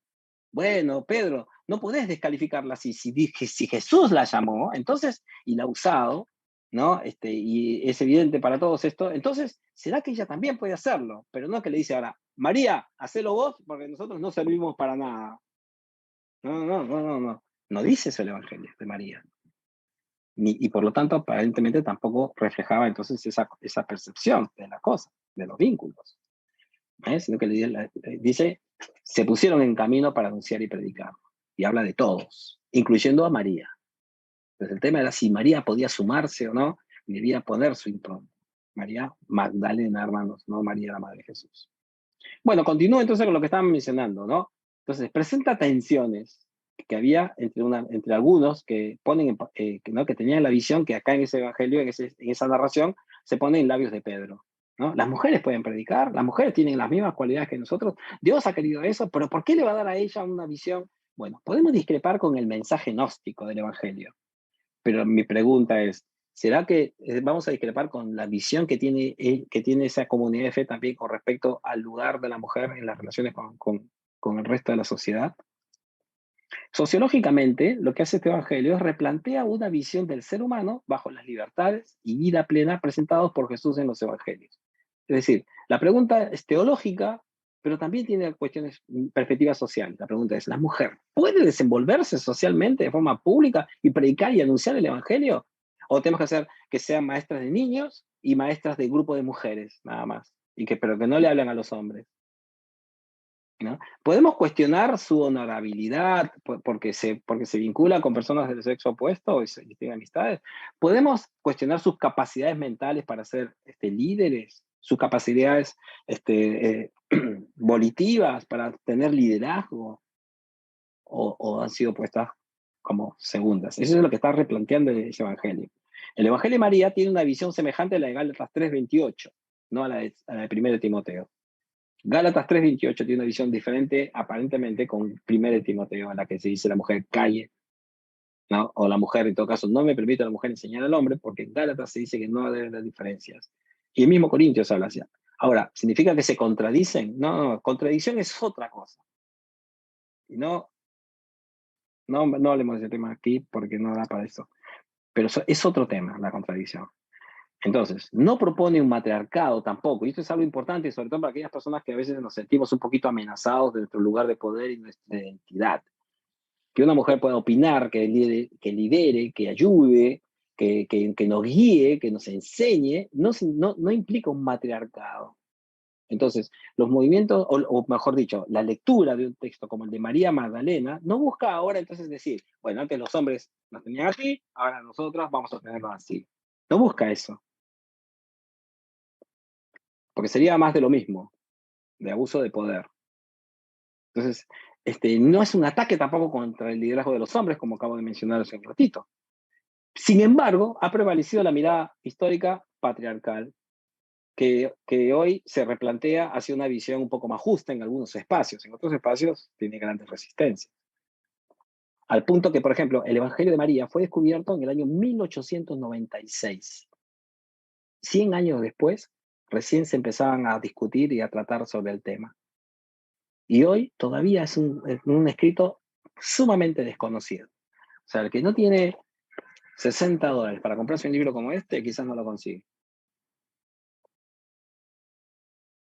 Entonces, hay formas de silenciar algunas perspectivas que podrían ser sumamente valiosas para la vida de la iglesia. La imagen de María Magdalena ha prevalecido como una mujer liberada, prostituta, que a pesar de ser seguidora de Jesús, todavía era una mujer mala. Y uno ve las películas y por ejemplo, La Pasión de Jesús, varias películas, se le ve a María Magdalena todavía provocadora, como que no tiene capacidad intelectual y todavía se humilla ante Jesús, sálvame, cúrame, qué sé yo, lo cual podemos pedir cualquier ser humano y no solamente ella. Entonces, este evangelio, cuando termina, fíjense, Leví llama la atención, pero no dice, bueno, entonces ahora que las mujeres sean las que, y los hombres no, y en ningún momento pone en labios de María una pretensión semejante. Y esto no lo digo porque hoy haya o no personas así, sino lo digo porque a veces las personas que tienen temor de ceder su lugar de poder acusan con miradas extremas a quienes lo que están buscando en realidad son espacios más democráticos, nada más. Entonces, para pensarlo, las miradas que explícita o disimuladamente excluyen a la mujer en base a un supuesto orden o razones biológicas son rechazadas en este evangelio. ¿Vieron? Porque María es presentada como quien le eligió Jesús, como quien tiene la posibilidad de enseñar, como quien puede ir, quien puede entender, compartir. Es más, en otra parte, léanlo, Pedro, cuando Jesús le dice que vayan, Pedro se levanta y dice, es una parte hermosa del evangelio. Está ahí unas líneas más adelante, nomás léanlo después en casa, así que no lo han leído todavía. Pedro dice, ¿y cómo iremos a predicar a los gentiles este mensaje? Si mira lo que le hicieron a Jesús, ¿qué no nos van a hacer a nosotros? ¿Y esto por qué lo dice el texto? ¿Está basado en algo? Porque el momento de la crucifixión no estaban ellos, se escondieron. Y la que estuvo ahí fue María, y fueron las mujeres. Y algunos dicen, no, porque como eran mujeres no las iban a crucificar. Si opinas así, puede ser que esté basado en algunas miradas quizás desinformadas. Porque los romanos crucificaban a todos, no le perdonaban la vida a nadie. Así que cuando María y ellos están ahí viendo a Jesús, están corriendo el riesgo de su vida. Usualmente cuando mataban a una persona, a un caudillo, mataban a ellos y a toda la familia, a los nenes, a los bebés, a los esclavos, a los siervos, arrasaban con todos, para que la gente tenga pánico de alguna vez rebelarse a Jesús. Perdón, al Imperio Romano. Así que los textos que dicen que las Marías estaban ahí, están mostrando no algo neutral, ni el rol de las mujeres, que no hacían nada más que elevar y que eran inocentes y que no eran vistas como posibles enemigas del imperio. No. Están diciendo, ellas tuvieron la valentía de estar ahí. Ahora, esto no es una valentía de hombres versus mujeres, eso no es el punto. El punto es por nombre y apellido, se trata de ellas, por nombre y apellido. Y se trata de ellos por nombre y apellido. Si no se está hablando de todos los hombres, ni de todas las mujeres, de quién es más valiente o quién puede más, sino del caso de ellos. Y entonces cuando Pedro en este evangelio dice, tengo miedo porque nos van a meter en prisión, nos van a matar como lo mataron al maestro, María se para y dice María, se puso de pie en el grupo y les dice, ¿no? Estas palabras, esto que nos ha encomendado el Jesús, nuestro maestro, el Salvador, nos los ha encomendado a todos. Así que salgamos confiados y vayamos. No le dice, no te va a pasar nada, te va a ir todo bien. No. Pero refleja un compromiso muy fuerte con Jesús, una sabiduría muy fuerte y un valor muy fuerte. Entonces, la mirada que hay está rompiendo con algunas características, estereotipos que hay en la que se vende la imagen de una mujer debilucha, cobarde, sensible, que necesita estar siempre protegida por un hombre, que no puede hacer nada si no fuera porque hay alguien detrás de ella. Entonces, la decisión de Jesús,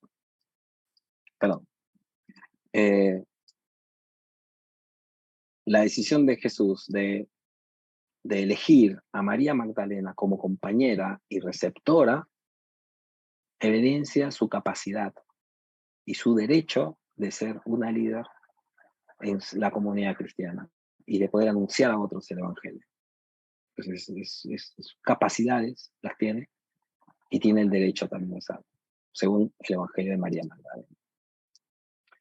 Entonces, ¿qué hacemos? Y ahí vamos terminando para pasar un momento de preguntas.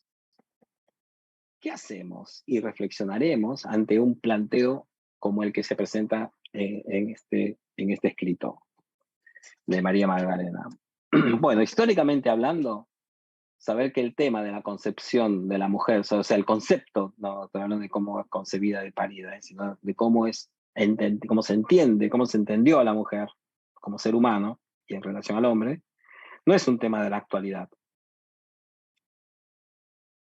Sino que estuvo presente desde los orígenes del cristianismo y no procede del mundo. No es que dicen, no, ese es un tema mundano, fuera de la iglesia, que han venido a romper los esquemas de la iglesia. No, eso estuvo dentro de la iglesia y lo reflejan los evangelios canónicos, las cartas, ya reflejan voces, preocupaciones, y ahora se ha encontrado un evangelio entero donde plantea las tensiones que habían contra el liderazgo de mujeres.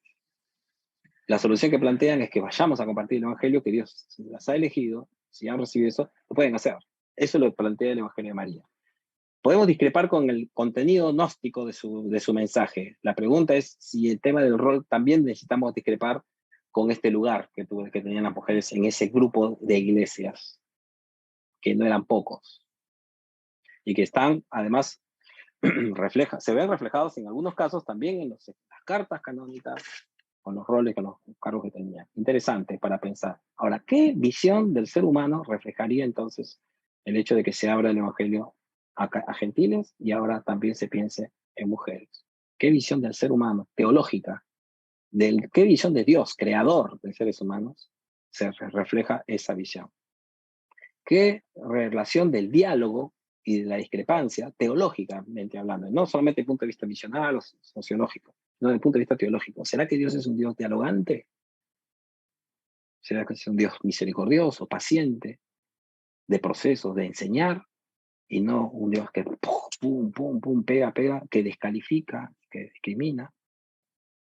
Entonces podemos descalificar el escrito y lo que nos replantea para revisar los textos neotestamentarios. Es decir, podemos hacer a un lado esto y decir, bueno, entonces no sirve para nada. O podemos mirar los textos neotestamentarios. Podemos reflexionar sobre los argumentos exegéticos, políticos, teológicos, biológicos, sociales, que no nos plantea este escrito. Perdón, yo creo que tendría que haber dicho que nos plantea este escrito. Ahora lo voy a corregir y lo voy a hacer. ¿tá? Es decir, desde el punto de vista sociológico, ¿cuáles son los argumentos para hacer a un lado mujeres? ¿Cómo puede ser hacer un lado a extranjeros? ¿Cómo puede ser hacer un lado a personas con capacidades diferentes o discapacidades? Para hacer un lado a personas de una etnia diferente a la nuestra. Con rasgos de estéticos, porque hoy también eso es muy importante, hay que ser bonito para salir en las revistas y ciertas páginas, ¿no? Bajo ciertos conceptos de belleza. Y así como eso, ¿no? Pensar, yo creo que este evangelio hace esos replanteamientos, pero no solamente para reflexionar sobre el Evangelio de María, sino para volver a leer los evangelios canónicos y decir, a mí me parece que acá ya habían luces sobre esto. Lo que pasa es que no nos hemos detenido lo suficiente a hacer exégesis sobre esos textos. Quizás ahora podremos volver a hacerlos usando información histórica, cultural, que nos aporta este otro escrito. Y por último, analizar que repensar un escrito religioso nos desafía a una fe viva, es decir, no temerle al hecho de revisar nuestras creencias y nuestras prácticas, sino que más bien refleja humildad, apertura hacia el Evangelio, hacia el Dios, sea Dios verdadero y el hombre mentiroso, el ser humano mentiroso. Esa es una expresión que trata de, ¿no? exagerada, que lo que trata de mostrar es que nuestra dependencia siempre tiene que ser de Dios. No hay que tener temor a aceptar errores o a reconducir perspectivas que podemos tener. Es una forma solamente de reconocer a Dios, el hecho de comprender cosas de forma diferente, para pensarlo, ¿no? Y que tenga que ver con una fe viva, pertinente, justa, y que tenga el discernimiento espiritual, racional, político, porque a veces es cuestión de política nada más, es cuestión de no perder el poder, de no ceder espacio a otras personas, a la mitad de la población del planeta, en este caso, a la otra mitad del planeta, entonces son las mujeres, como una práctica de fe cristiana. Entonces preguntarse si este evangelio no nos replantea algunas cuestiones políticas también que a veces son difíciles de sostener. Y el tema del discernimiento como una práctica espiritual, es decir, los pensamientos polares, ¿no? Suelen ser acríticos, ¿no? Y entonces hay palabras hasta las que hoy se usa y nos asustamos. La palabra diversidad, por ejemplo, no se estarán refiriendo a... No, tranquilo, no, hay que discernir, hay que ver cómo se está usando, para qué se usa, ¿no? Significa que no es que uno monopoliza una palabra y ahora siempre significa lo mismo y como cada persona la usa. Fíjense nada más en cómo se usó hace unas décadas el término evangélico o protestante, la palabra protestante. O sea, nosotros hemos vivido esas polarizaciones y las hemos sufrido. Entonces, para investigar esos evangelios apócrifos, necesitamos ir con unos anteojos apropiados de dialogar, sin perder de vista el canon que tenemos, pero ver cómo esos datos históricos, esos datos teológicos, quizás nos ayudan a revisar algunas cosas sin caer en el gnosticismo, pero sí a plantearnos algunas cosas que ya estaban presentes en los canónicos y que no los habíamos considerado, y que sin embargo pueden enriquecer bastante nuestra mirada. Bueno, vamos a pasar a preguntas. Tiempo récord, o estoy con reloj mal. No, sí, 2:25. Preguntas, comentarios que quieran hacerse. Yo voy a ir mirando algunos chats. ¿Qué hago con los chats de mensajes directos, Elizabeth? Porque me parece que están hablando en privado, no lo voy a mencionar en público. Profesor, es que no hemos habilitado el chat para todos, entonces está directamente para el profesor. Bueno. Es eso. Ya. Porque las preguntas no van para todos, entonces... Está bien, son criterios educativos de cada institución. Ahora entiendo, gracias por contármelo. Claro que sí. Bueno, a ver, ¿alguien quiere alzar la mano? ¿Quiere comentar algo? Son bienvenidas, bienvenidos, todas las opiniones que enriquezcan este momento de aprendizaje. Bueno, ahí tenemos a Antonio Lázaro Pizarro. Pastor, muy buenas tardes. Estaba viendo, ¿no?, sobre la referencia de María Magdalena, ¿no? En el Antiguo Testamento nos habla que tanto Adán como Eva tenían los mismos privilegios, ¿no? Y entonces cuando vamos al libro de los... se habla de Débora también, ¿no? Que se levantó como una profetisa para poder salvar al pueblo de Israel, ¿no? Y luego vemos cómo Jesús en su ministerio tenía a las mujeres, ¿no? Estaba María Magdalena, también estaba la esposa de Chuza, ¿no? O sea, una que se llamaba Chuza. Y entonces en la iglesia primitiva, ¿no? Pablo, ¿no? Como usted decía, ¿no? Que la mujer tenía que callar, ¿no? Pero acá vemos cómo Dios nos enseña a través de su palabra, a través de sus enseñanzas, ¿no? Que tanto la mujer como el hombre tienen la misma capacidad para ejercer el ministerio, ¿no? Y sabemos que para Dios no hay excepción de personas. Mi pregunta es, ¿no?, que en algunas iglesias a veces las mujeres no le dan participación para poder ejercer su ministerio, como se dice, pastoral, pastor. Amén. Gracias. No entendí la pregunta, me parece más una afirmación, pero bueno, está bien que lo digas. O sea, no lo entendí como pregunta, sí entendí lo que dijiste, pero me parece que fue más un comentario y está bien que lo hagas, así que te agradezco.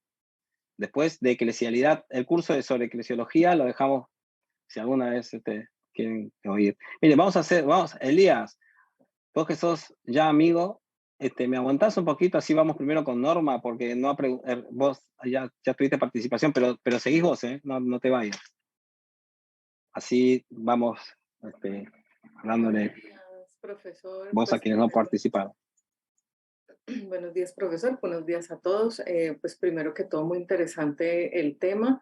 Muchas veces nos aborda con preguntas sobre este asunto de las mujeres en la palabra de Dios, las mujeres en la Biblia y en la vida cristiana, que por qué las mujeres no son sacerdotes, por ejemplo, en la Iglesia Católica, por qué no dan misa, por qué no ofrecen la Eucaristía. Bueno, cantidad de preguntas que nos hacen por lado y lado, no solamente con la parte cristiana, sino con la parte católica. Yo soy maestra en un colegio y el colegio es católico y entonces hay muchas veces todas estas inquietudes. ¿Los católicos son cristianos? Sí, claro, por supuesto. Sino que a veces uno con los niños se queda como sin herramientas, entonces yo agradezco este tipo de contenido porque nos ayudan y nos ilustran de cómo manejar este tema. Profesor, era más un comentario. Muchísimas gracias. Gracias, Norma. Hay que seguir reflexionando. Esto es para que un disparador, después sigan leyendo, sigan investigando y se podrá llegar a efectuar. Bueno, ¿quién estaba? Viste, Elías se bajó. Sí, creo que se me ofendió Elías Alcántara o le bajaron la mano. Ahí ¿No? Te censuraron, Elías. ¿No? Bueno, ahí sigue Elías. A ver. Sí, claro, profesor. No, para nada. Censura. Que el Espíritu de Cristo more en vuestros corazones. Y creo que en los compañeros también. No hay nada, sí, profesor. Sí. No, justamente mi pregunta era por ese tema de la reflexión en el hecho de cuál debería ser la postura hoy, por supuesto, como iglesia, como embajadores del Evangelio de Jesucristo, en cuanto a conciliar estas posturas que a veces parecen contradictorias, entre comillas, de la palabra de Dios. No hay judío, ni griego, ni varón, ni mujer. Y por otra parte, San Pablo dice que las mujeres callen en las congregaciones, aprendan en silencio, etc.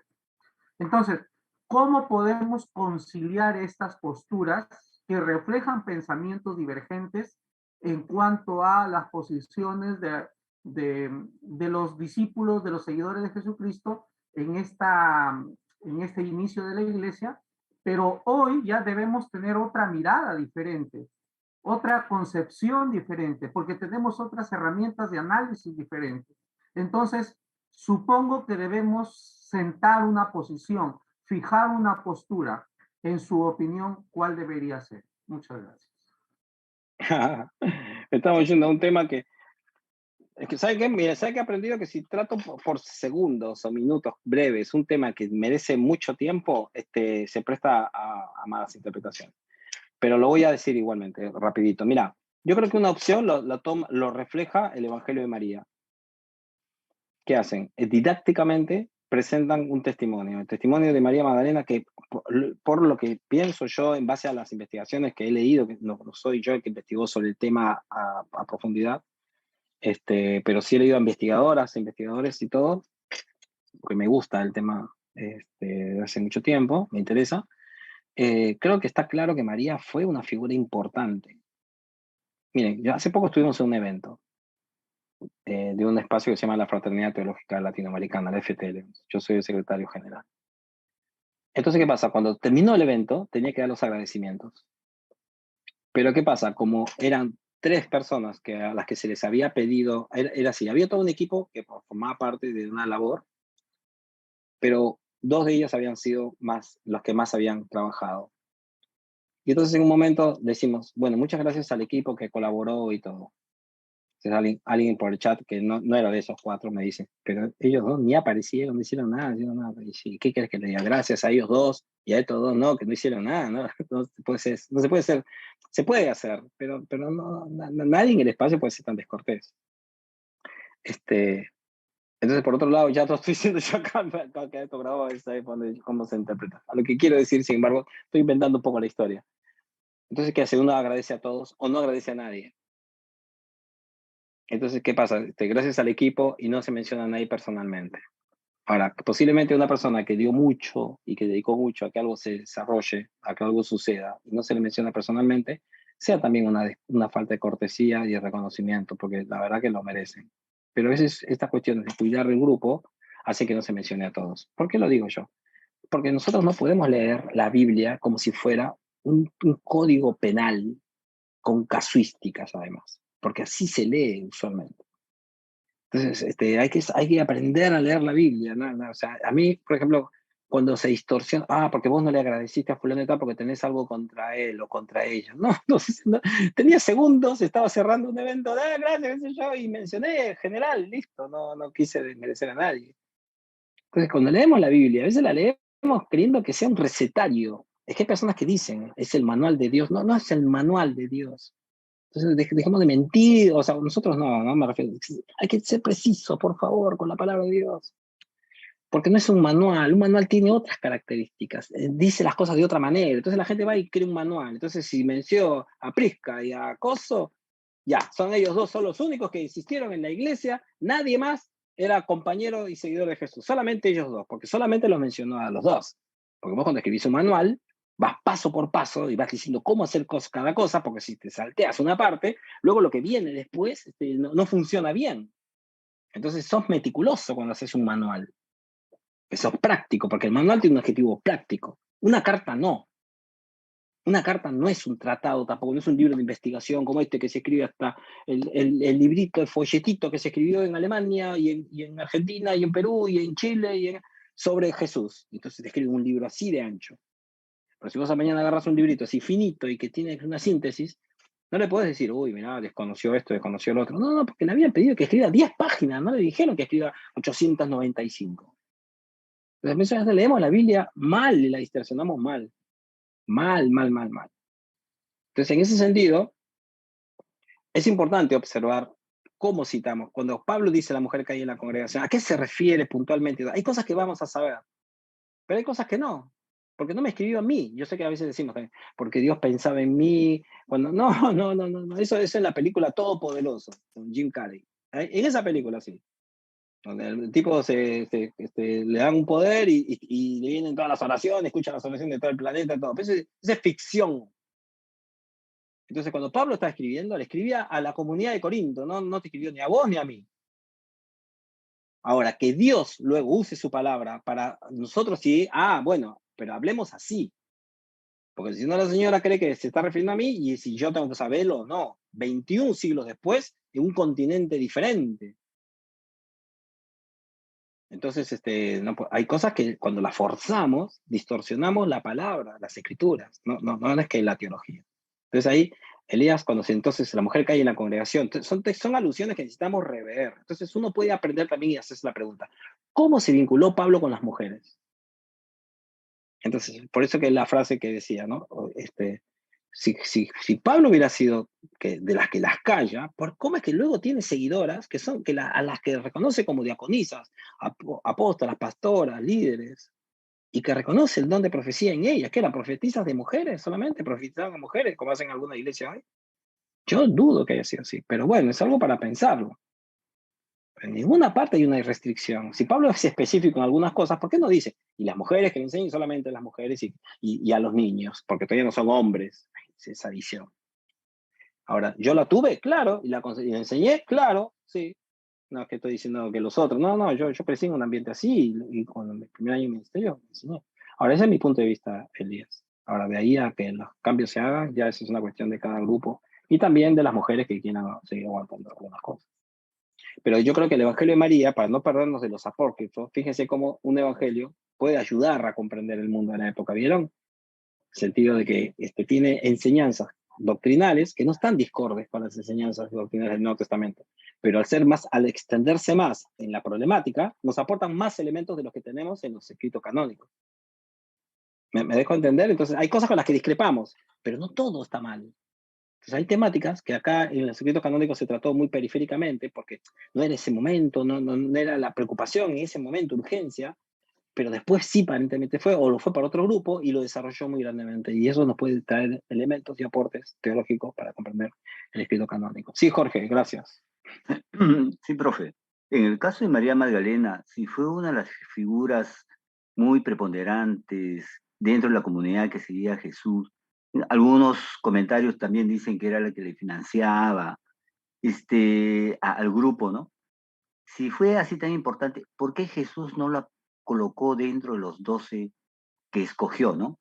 Y ha habido casos, por ejemplo, como Judas, que era una joyita que le escogió, ¿no? Esa es la pregunta. Gracias, muy buena pregunta.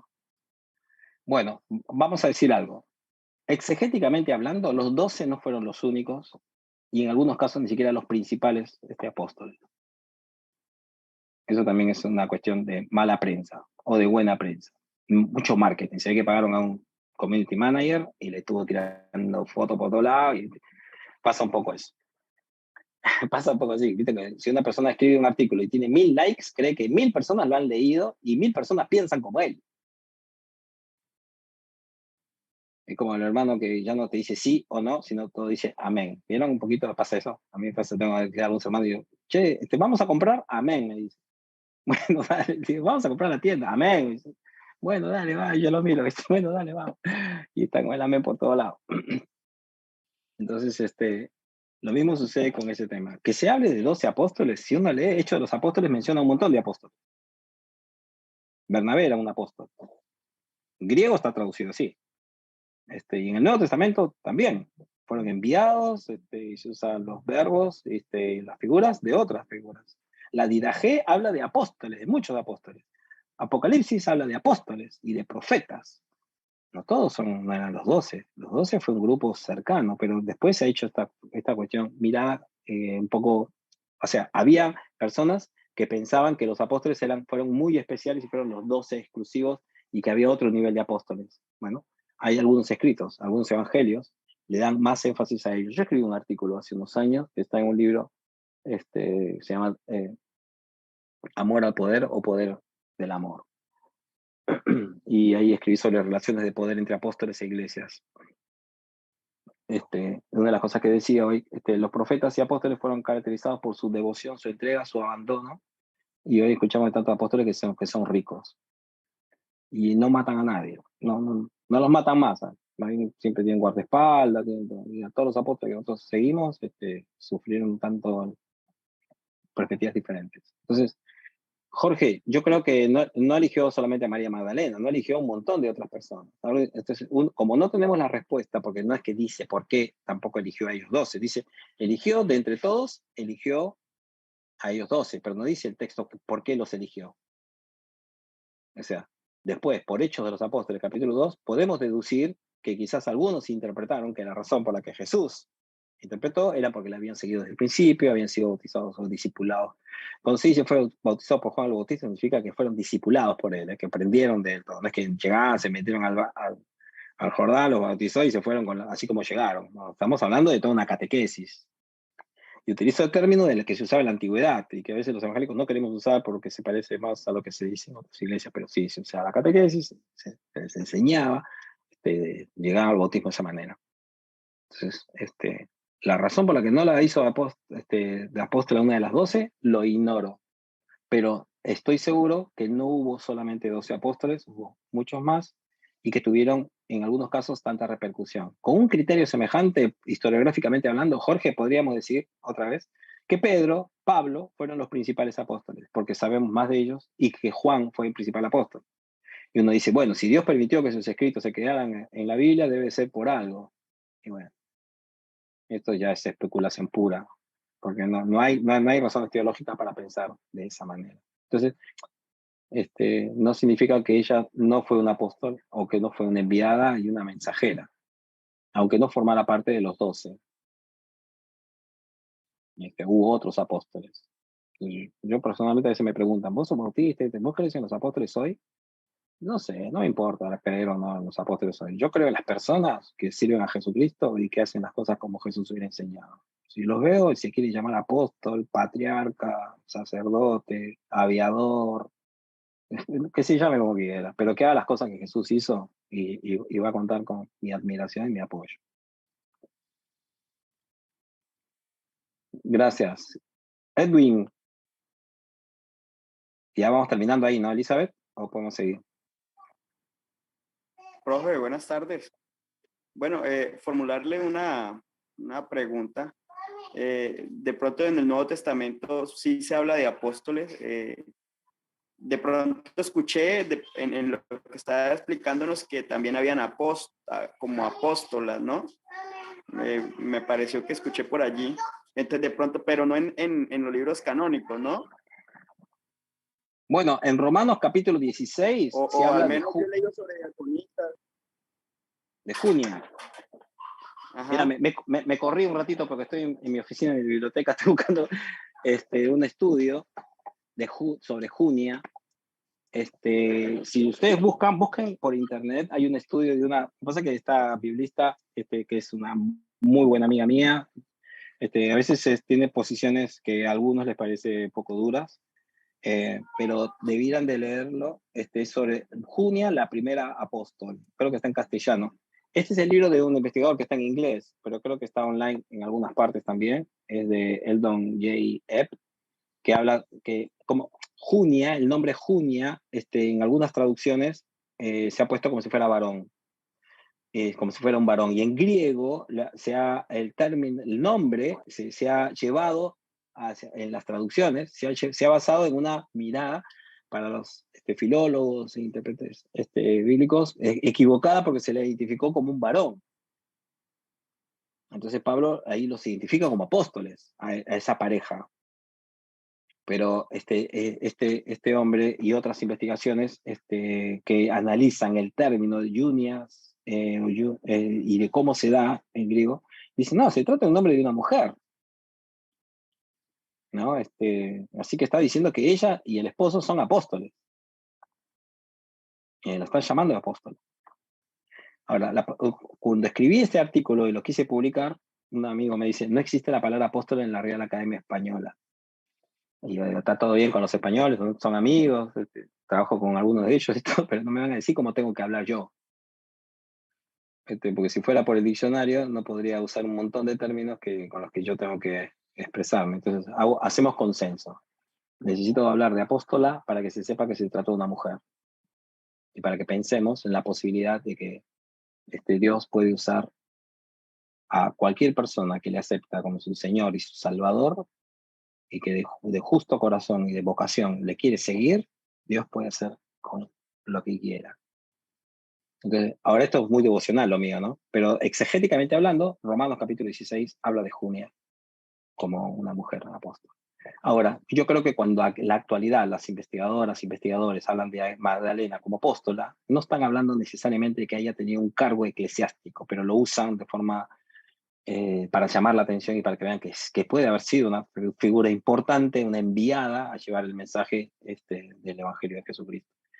No refieren a que haya tenido necesariamente el cargo eclesial de apóstol. No creo que haya existido el cargo eclesial de apóstol tampoco, sino que era una tarea. Nosotros hoy en la modernidad estamos muy metidos con el tema de los cargos. A mí me cuesta incluso entender, pero se refiere, esos términos muchas veces se usó a la descripción de la tarea que hacía. Por eso que decía hace un ratito de forma sarcástica, si se quieren llamar aviadores, como quieras, pero lo que yo estoy buscando es que es lo que personalmente admiro de una persona es que siga el camino de Jesús y con el estilo de vida y principalmente las finanzas y las relaciones de poder con los demás como Jesús lo tuvo.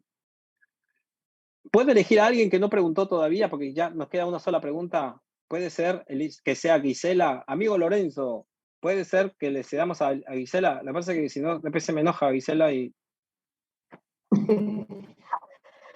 Buenas tardes, profesor.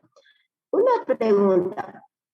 Cuando Jesús manda a las 70 o 72 personas a predicar, les mandan de 2 en 2.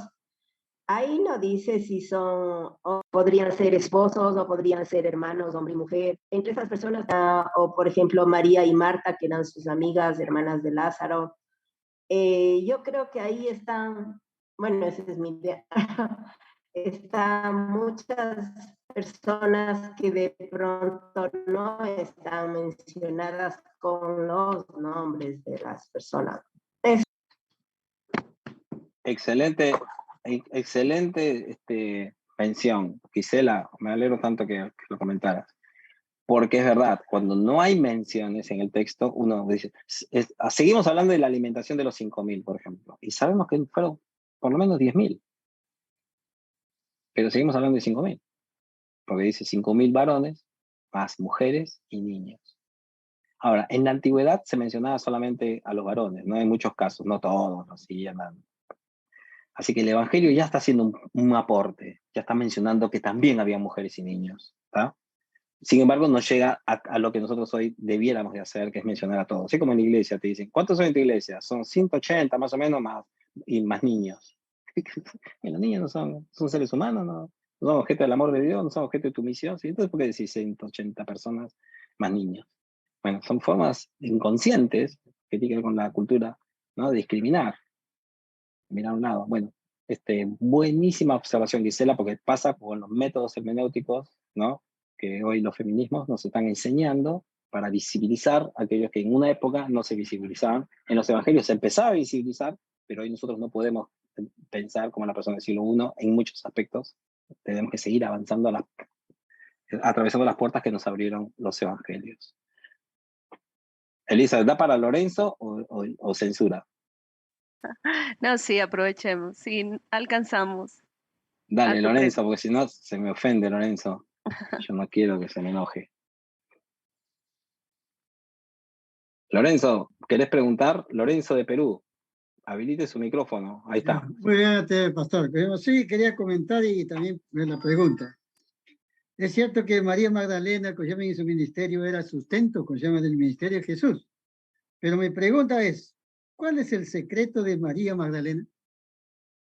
¿Por qué? ¿Por qué decís secreto? A ver, contame, que yo no sabía esa. Por eso quiero que me respondas, pastor, porque así dice que ¿cuál es el secreto de María Magdalena? La pregunta. Pero yo no sé de qué secreto hablas. Según la escritura dice aquí, pastor, el secreto de María Magdalena es uno de los lanzamientos del año, dice, en Estados Unidos. ¿Y quién publica? Publicado por Random House. Sus derechos de edición se han vendido a más de 10.000 países. sea que ese era el secreto de María, que se llama su vida que es, ¿no? Preparado, que se llama Posiblemente se refiere a eso, sí, Lorenzo, posiblemente que se habló mucho cuando se encontró ese evangelio, se especuló bastante, igual que sucedió con el evangelio de Judas y con otros descubrimientos, ¿no? En las que hubo dificultades en las publicaciones y se tomó como que habían razones ocultas porque estos evangelios iban a tirar abajo el evangelio ortodoxo y todo, entonces se hizo un poco de sensacionalismo. Y el secreto de María puede ser, algunos lo vinculan con esto del código da Vinci, ¿no? Que había sido la esposa de Jesús y estaba embarazada y ella se fue de ahí y todavía hasta hoy están los descendientes de Jesús ahí dando vueltas. Quizás también, no sabría decirte a ciencia cierta, estimado Lorenzo. Bueno, Elizabeth, yo estoy para responder lo que quieran, pero lo dejo a tu criterio. Usted es la que decide. Bueno, yo creo que ya llegamos al final de la clase. De verdad, profesor Juan José, deseamos agradecerle por estas 4 semanas y estas 4 clases que han enriquecido tanto nuestro conocimiento, nos han dado herramientas y pues cabe mencionar estos 4 temas que hemos visto contigo: canon y apócrifos del Nuevo Testamento, encuentro con textos selectos de los evangelios apócrifos, aspectos sociales, culturales, religiosos, cristianismos originarios, propuestas teológicas de los evangelios apócrifos y su relación, y que Él lo siga levantando. Entonces vamos a tomar un tiempo para orar y luego abrimos los micrófonos para que cada uno pueda despedirse y agradecer al profesor. Señor, te damos gracias por este tiempo, porque sabemos que tú lo permites para que nosotros podamos conocerte, ampliar nuestro conocimiento, tener herramientas. Hoy bendecimos unidos la vida del profesor Juan José. Sabemos que tú lo usas de una manera especial para bendecir nuestra vida. Levántalo y cada petición que tú puedas escuchar, su oración. Gracias por su vida, su familia. En el nombre de Cristo Jesús. Amén y amén. Gracias, profesor. Gracias.